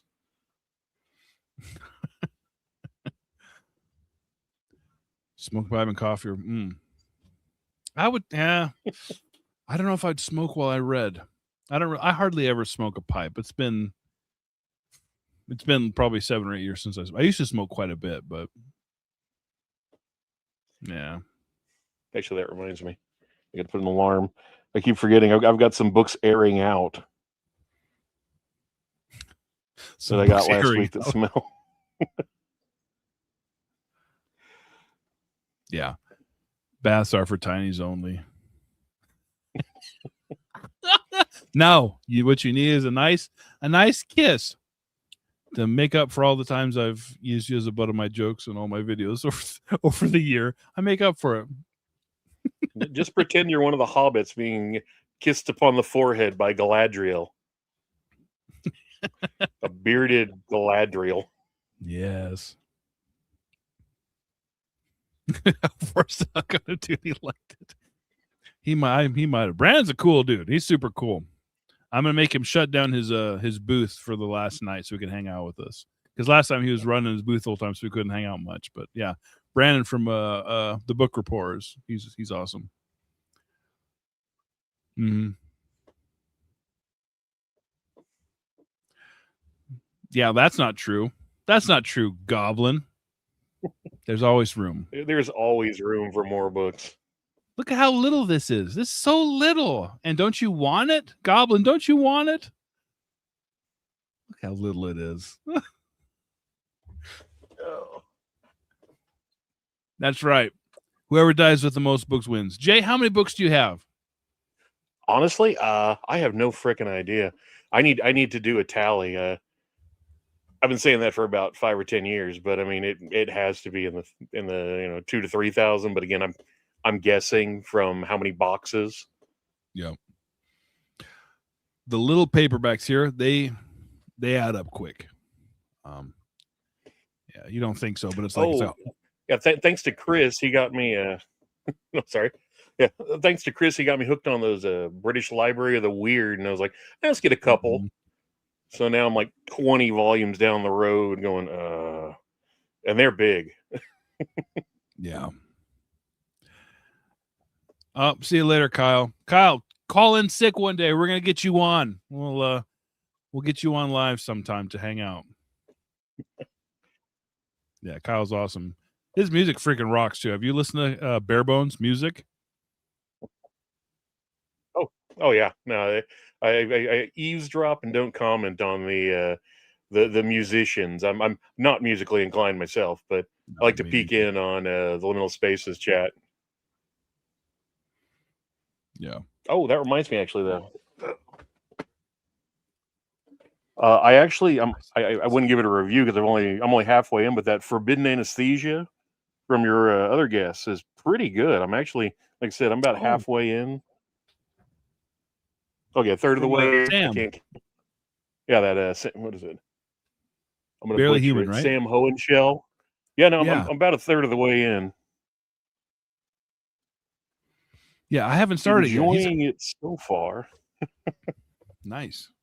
He's a cool dude. I like that there's younger guys, way younger, because he's definitely, I don't know how old, he's young, early 20s. I love there's young guys getting into this space. It's cool. Well, I try to support anyone that's doing in this corner of BookTube that has a book. Do I get to reading them in a timely fashion? No. I've had what's his name? Eric. Poor Eric's. I've had the whole trilogy of his Barbarian Scarred, and it's like, hey, I get to that, and like, it's really good. Okay, but I'll get to it. I feel bad for Eric Wag because I've read his first one, and he had me as a beta reader for his third one, but I haven't read the second one, and now I'm just like, but I know the third one. I know how. So how do I like? So I haven't read the second one yet. But no, Eric Wag's good too. Ooh, 4,481. That's impressive, Sephiros. I don't know my exact count. I have 3,000 something. Not counting my kids' books. My kids have 1 billion books too. Well, I'm trying to figure out a way that I could use AI to do my work for me on counting the books. And here's a picture. Tell me. I don't know if it'll work, but he is doing an anthology album. Yeah, I forget what the I think it's Voyage Dark Tourist inspired, but I could be lying. I really only half pay attention. Usually, I'm discording while driving. So, mm-hmm. yeah. Chris pissing me off in the best way possible. He's one of those guys that's like good at everything. Plus, looks like a bloody wizard. It's like, well, I guess I'll make a third channel and pass litter everybody in subscribers in like a month of starting it. Chris, we love you. You're the best. Chris from Little Space is going to be at Pull Fest, everybody. Show up. It's going to be great. So are we still doing the Texas meetup? We don't know the date yet. Are you down? The after party. Literally, the only issue I have, absolutely no. The only issue I've got is Chris is the limiting factor. I need to know when he's arriving. Yeah. I mean, I guess I could just go down there and see you, but Yeah. I could also see you in a wizard. So, but yeah, anybody in once we I'll bug him tonight. I'll bug him and see if he has a date yet or an idea of when he'll show up. Because yeah, that'd be cool if we had a after Pulp Fest. We have a Texas after party where we'll all go and hang out for a day. I'm intending to drag a buddy, and he wants to hit some record stores, and also he recycled. I think you said as vinyl, so there's probably going to be a hotel stay. So if I miss Chris by a day, hopefully. No, we'll figure it out. Because I think Rob was talking, because Rob from Aerospace Archives is driving as well. And so he was talking about coming as well. So we might have Chris, Rob from Aerospace Archives, and then, yeah, anybody else in Texas who, because I know there's a lot of you guys in the chat here as well that are from, and viewers that are from Texas. So, yeah, Denton, Texas. Some Mountain someday in August. Yeah, we're doing it. Oh, do we lose you, Jay? Oh, no. I think he sat up and unplugged all his stuff. Oh, just checking in with the dog real quick. Oh, gotcha. I had enough of this. Nah, checking on the dog. Nice. Heck yeah, Keith. That's awesome. That's I'm not sure. I should probably count mine too. There's an episode of Hoarders where the hoarders cover their entire house in books. Yeah, that's not hoarding. Andrea's right. That's called collecting. Nice. Is Chris doing doom metal or stoner metal? I'm probably the wrong guy to ask because I know I think there's more subgenres in metal than anything ever. Musically, artistically, literary. I have no idea. Everybody's like, have you ever heard of what's your favorite dinosaur metal? I'm like, what? That doesn't make any sense to me. But it's the thing, I guess. Now, I had an experience once, as is often the case, in this bar in Comfort, Texas, where I'm just stopping in for one beer, and this guy at the bar stops me, and he's like, "Hey, have you heard of this band?" And he's like, "It's sludge metal. They're called what the hell? The Melvins." And he went on for 15 minutes, and I finished my beer, and I'm trying to escape, and he bought me another beer, that bastard, and it went on for another 30 minutes, and finally but when I got back home, I was like, I gotta listen to this band. Yeah, I hated it. It was just this was his band though. He knew everyone, their wives' names, how many albums they had, what they had for lunch. It was terrifying. Oh, he has an idea and he wants to meet up. All right. He has. When did he get here? I don't know. This is the first time he showed up. So Chris, yeah, he literally just showed up. Have you been in the back rooms? Trapped in the back rooms again? I'm listening to Twilight Force, the cheesiest symphonic power metal ballad band singing about dragons.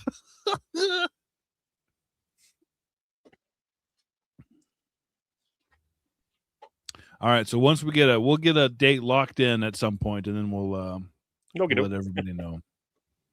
And that's open for anybody. Anybody who wants to hang out, and we'll have after Pulp Fest. We will have a Texas after party where I will show you the best tacos you've ever eaten in your life, and recycled books, which might be the best bookstore on planet Earth, at least top 3. I'm not gonna lie, that's let's say the third thing I'm the most excited to see in Denton. Yep. Yeah, I haven't been in a long time. I haven't been, and you guys know I haven't done any book hauls in a while. I haven't been to recycle books in months and months. The reason why is because I want to kind of it sounds stupid, but allow them to build their stock back up for people showing up, so I don't just consistently clean it all out. Oh. Yeah, that's right. All right, I'm skipping all the metal talk. Sorry, everybody. Metal. Exactly.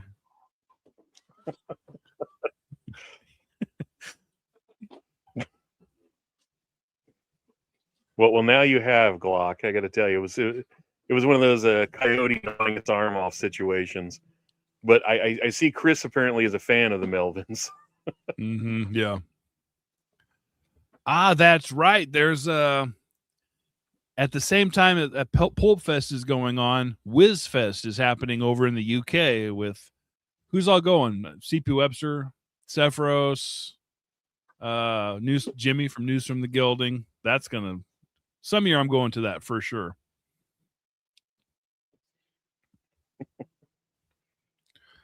Oh, son, those are rookie numbers. We got to bump that up.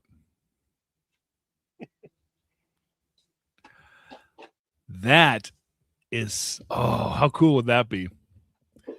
We're going to plan a live, at some point, we're going to do a live stream at Pulp Fest. I'm not sure when because we don't know how, when it'll be, but at probably that Saturday, we'll do a live from Pulp Fest like we did the first year.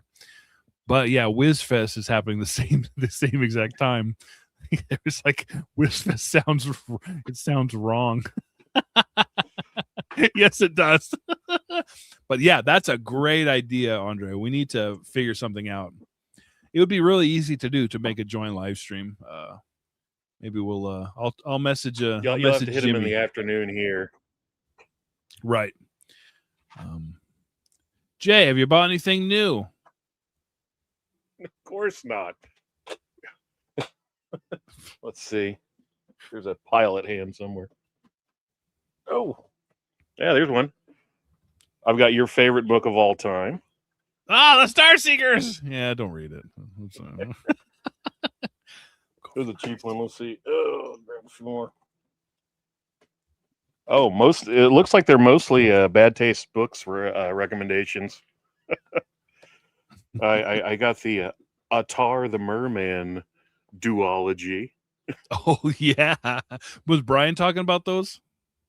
Oh yeah, no, he was talking. I don't remember the name of the other gentleman. He has a movie channel. So Movie Snapper. That's he's him. a cool guy. Yeah, no, and then it was like James Bond if he was a mutant merman. Essentially, is the plot of these. And I'm going, oh, okay, I'm into that. Yeah, let's see. And then there were those Eros Ascending, the Eros series. Tales of the Velvet Comet. I think these are naughty sci-fi books. Ooh, let's see them. Judging by the covers. Hold on, we're making you full screen for that. Hold on. Oh, not that. There we go. Ah, not that. Ah! I wasn't ready for that. Or the Mike Resnick. From Mike Resnick. Quality. See, a ghostly, scantily clad woman. Mm-hmm. And the fourth and final. Nice. I did stumble on. I got one Virgil recommendation. It was fairly recent. I have not looked at it. It was like, oh yeah, no, that looks cool. From what I can tell, it's a Jonah and the Whale fantasy. So I don't know. He mentioned it. I'd been drinking, so I clicked buy. Dude, watching BookTube is expensive enough, but doing it while drinking. I'm pretty sure it was. It was probably Rollin Shorties night, but.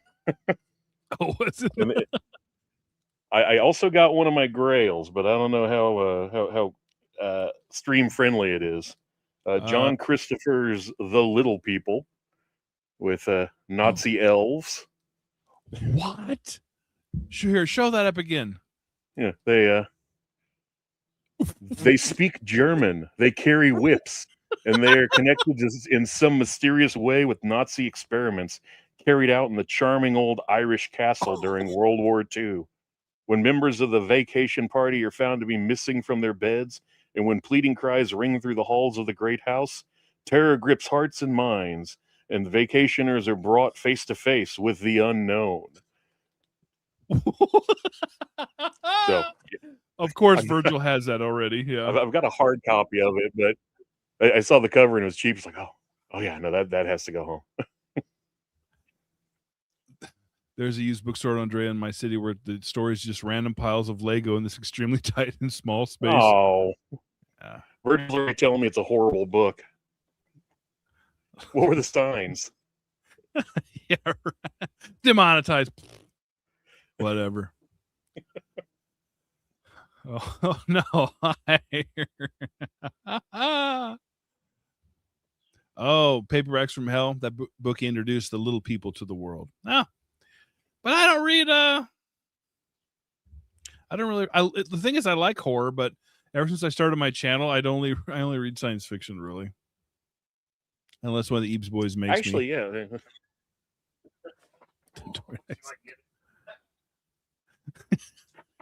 Yeah, recently, Paperbacks from Hell, they released Richard Haig's The Farm. Then this guy was nice enough to send me a copy of one of the proofs for the sequel. He's from a Cardboard Coffin Press. It's like Babe 2, Pig in the City. Oh wow, Richard Haig. I've heard of him. And like I said, The Farm, I believe it was like Paperbacks from Hell just released that like a month or two ago. So if you're interested, he was a real nice guy. Again, he was going, "What is the proof?" So there's a one really egregious spelling error. So have it for free. I was going, "Oh, wow, I don't know how to spell. You're not going to catch me." Jay grabbing books in style. That's right. Hey, stop it. Stop it.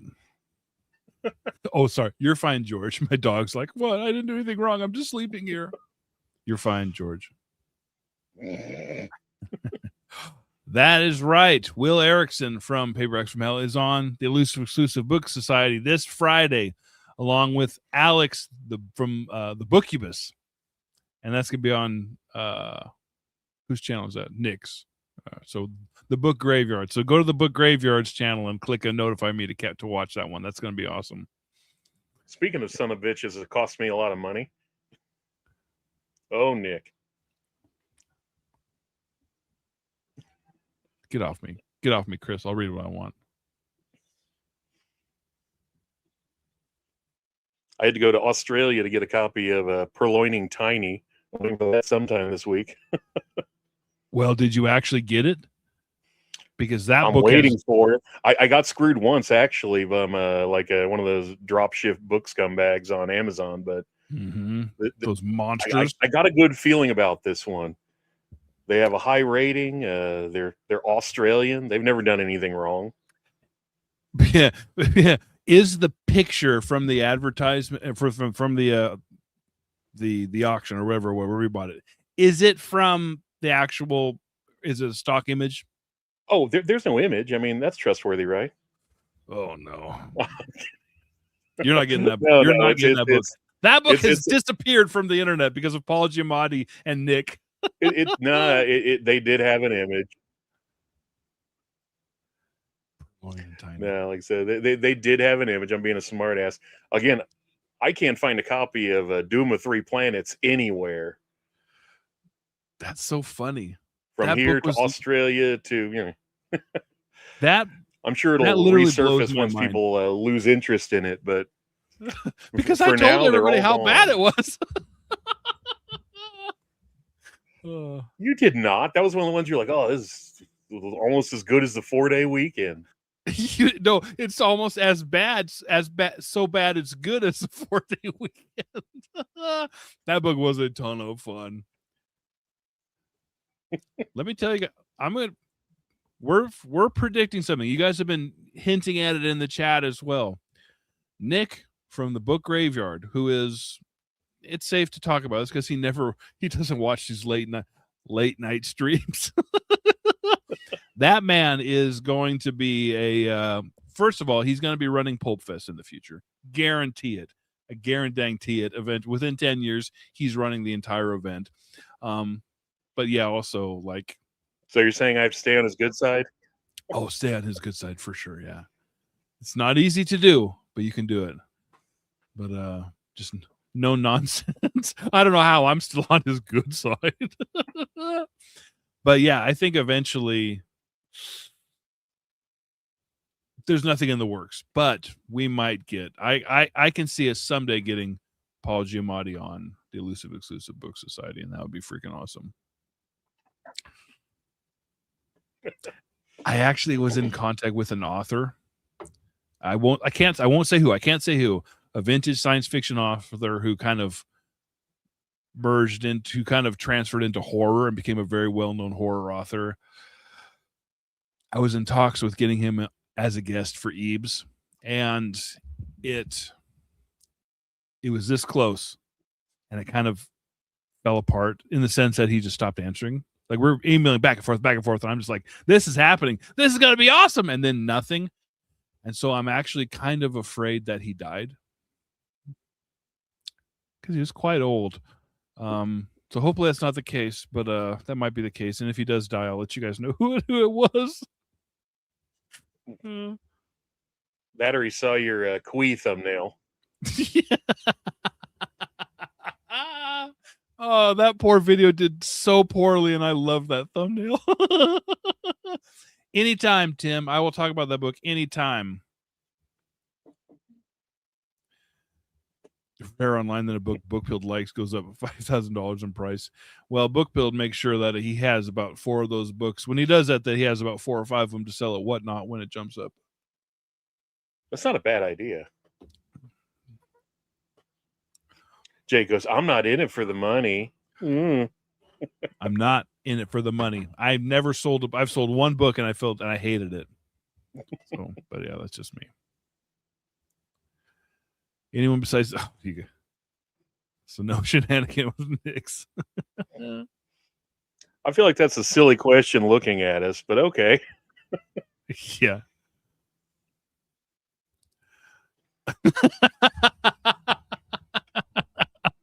Shut up, Chris. You're in a mood tonight. No, I'm gonna show you I'm showing you the emails, and you'll be like, "Oh my gosh, what happened?" Because no, there's an article saying that he died because of some viewpoints that were controversial at the time. Because he's a very opinionated man, and so somebody made an article saying this author died, and that's why. So it actually says that he died in Wikipedia and everything, but he's not actually dead. It was just the internet being stupid. But he also might really be dead in real life.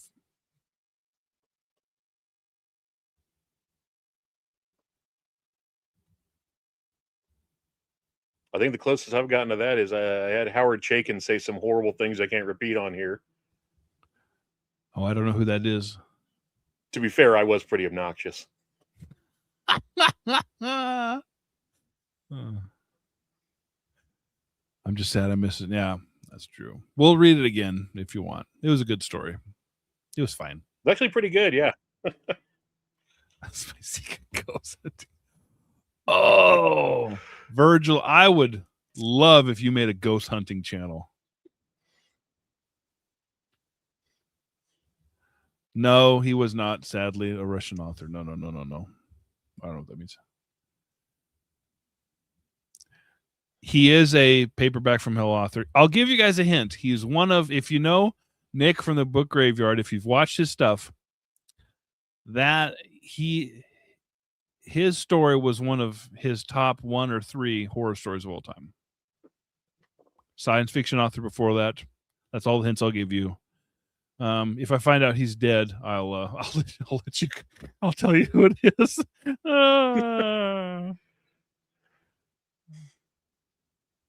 Oh, how awkward! I met a drunk Malcolm McDowell once. That's all I got.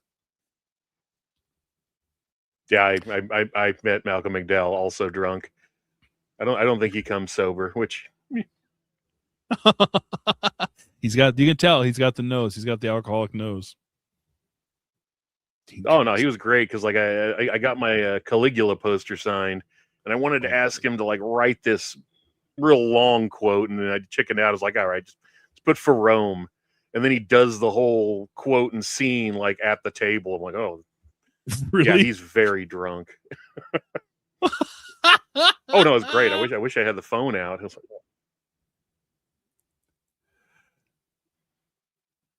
like, hold on a second. I'm looking right now to see if he's actually. I check it probably once or twice a month, to see if he's actually like. But yeah, there's a somebody wrote an article saying he died, but the article was. I'll give you guys another hint. Let me find the article here. Hold on. It's a controversial art author. No, never mind.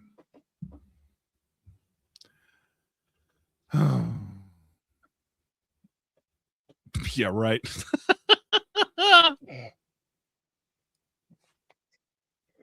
That was a we did the only time other than Pulp Fest where I've been recognized in public. Not me. When Chris came to visit, I think we've told this story, Chris. Maybe we haven't.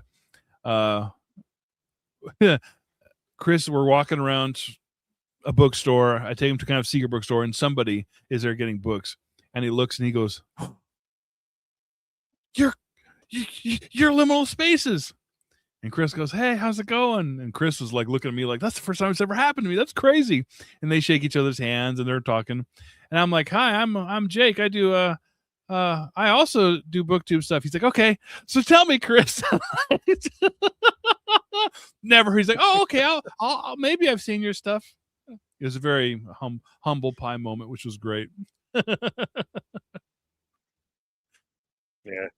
If you were Wizard Jim, he'd have known you. Oh yeah, Wizard Jim. Yep, Daryl Schweitzer's at Pope. I don't know if he's going this year. Maybe he is. It's not Dan Simmons. That'd have been awesome.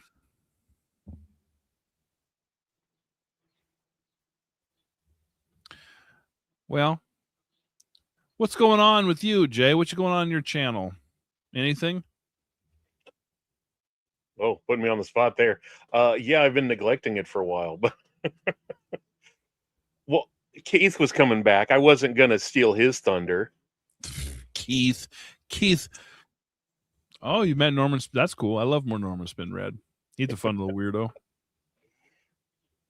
No, like I said, I've got a rant review I'm supposed to do for that Chuck Palahniuk's rant. Currently, same as last time. I'm on the final edit. I'm waiting for Amazon to get my short story collection sent back so I can do a final look-see at a hard copy. I learned my lesson with the first hard copy, going, "Oh, this is a disaster in terms of formatting." So, gonna roll the dice one more time before unleashing that on an unsuspecting public. What's that called? I think I'm only 9 months behind on schedule. Oh, Stray Thoughts. Stray Thoughts by Jay. It is more horror oriented, but also with a few fables thrown in there for Chris and the ladies. So Chris and the ladies. I love that. And you also have a story coming out in Retrograde Horror, which is coming out sometime this year. Whenever I get to it. I'm excited. I've never actually been edited before. I'm sure I could use it. I'm horrible at killing my darlings, so it's like, need someone to slap my hand with a ruler. Yes, I'm.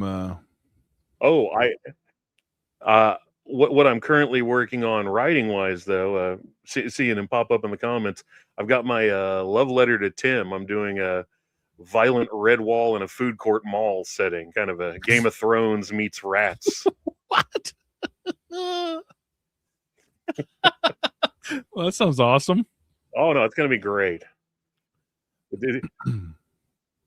Thankfully, it's for an audience of, I guess, hopefully Tim and also my bookshelf. But I need to compete with the Meow of Destiny. Oh, how could you? How could anyone? Oh no! Oh no! When we give to, listen, I'm working hard, but I'm focusing on Out of the Void. As soon as that's done, yeah, it's hard being a not a sob story, but like a single dad of 3 kids in summer. I'm just like, oh, my editing output has really deteriorated. So, but no, hopefully we'll have the plan is to have Out of the Void out at some point in August, or excuse me, not August. Yeah, August, some point in August. And ideally we'd get Retrograde Horror out by Halloween. But that's if I like really buckle down. And but I think it's doable. Who was saying that about Lloyd Kaufman? Hey, Gary. Oh, Lloyd Kaufman, national treasure. Oh, from Troma. Stop it. I'm not hungry. Your child teaching. I know, and I'm neglecting one of my children. I'm so sorry. Well, how, if you don't mind me asking, how old are the kids? Can they beta read for you? No. Yeah, there we go. We'll do this high tech like here's me with Lloyd Kaufman at the horror convention. Look at that. Rocking his he's killing it, a Tupac sweatshirt. Like I said, national treasure. Hey, Steve, no plan. We literally just started. So we're whatever you want to talk about. We're down, Steve. Oh, good. I don't know if you could tell in that 4-day weekend review, but I got like 2 hours of sleep for that review. So that's why I look like the story alone is not the only reason why I look dead inside. That's right. All right. Well, I'll let you all know, since we're pretty late in the stream, tomorrow on Virgil's channel, Literally Books, we are doing Action Castle again. I can't remember what time. I think it's in the evening, maybe 6 or 6:30. But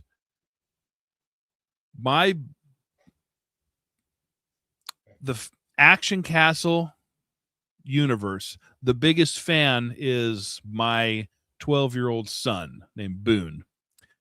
And so I talked with Virgil on the side, and he's like, he's watched that episode of Action Castle, which is, if anybody doesn't know, watch it on Literally Books. It's freaking hilarious. Virgil hosts a live game, like kind of point and click style DOS game, whatever game book. And we're just completely losing our minds trying to figure it out. But it's it's 6 Central. Thank you, Virgil. My son is going to be on it with me as well, along with a bunch of other guests as well. Brian from Bad Taste Books, Andrea, and Tim from Secret Fire Books. And so it's going to be a total blast. So when I told him, I was like, hey, because he would always tell me, Dad, when I grow up someday, I want to be on Action Castle or something like that. I think that'd be cool when I grow up. And I was like, oh yeah, maybe we'll have to see. That might be cool. And that's when I talked with Virgil. I was like, hey, what do you think about having my son? Virgil's, of course, like, dude, that'd be freaking awesome. And so Boone, my son, will be joining us for Action Castle 2. Andrea from Infinite Text. I know everybody knows. But yeah, he's watched that video 5 times of us playing Action Castle. Yeah. Well, he has Chris said probably that would have joined you all, if you'd have read that sign for him. Right. He has also told me, he's like, Dad, when you quit YouTube, can I take over your channel? I'm like, okay. It's not like the family business, son, but okay, of course you can. Yes, it's all yours. He's like, sweet. Yeah. And so yeah, that's gonna be a blast. Be sure you guys tune in for that. It's gonna be madness. But a lot of fun. Yeah, you never have to grow up. Do you feel grown up? Jay, do you feel grown up? My wife tells me no. Well, just like Ruth from our story, your wife is probably right. Don't tell her that. She already knows. Yeah. The keys to the So yes, the son of Paul Morton will be making his live stream debut. Yeah. Shut up, Sephiroth. Shut up. It'll come out when it's out. All right, ladies and gentlemen, we should probably wrap this up and go Forgive night-night. me. Elvis is whining at me. I got to take him out, or I'm going to be in trouble. All right, I hear you.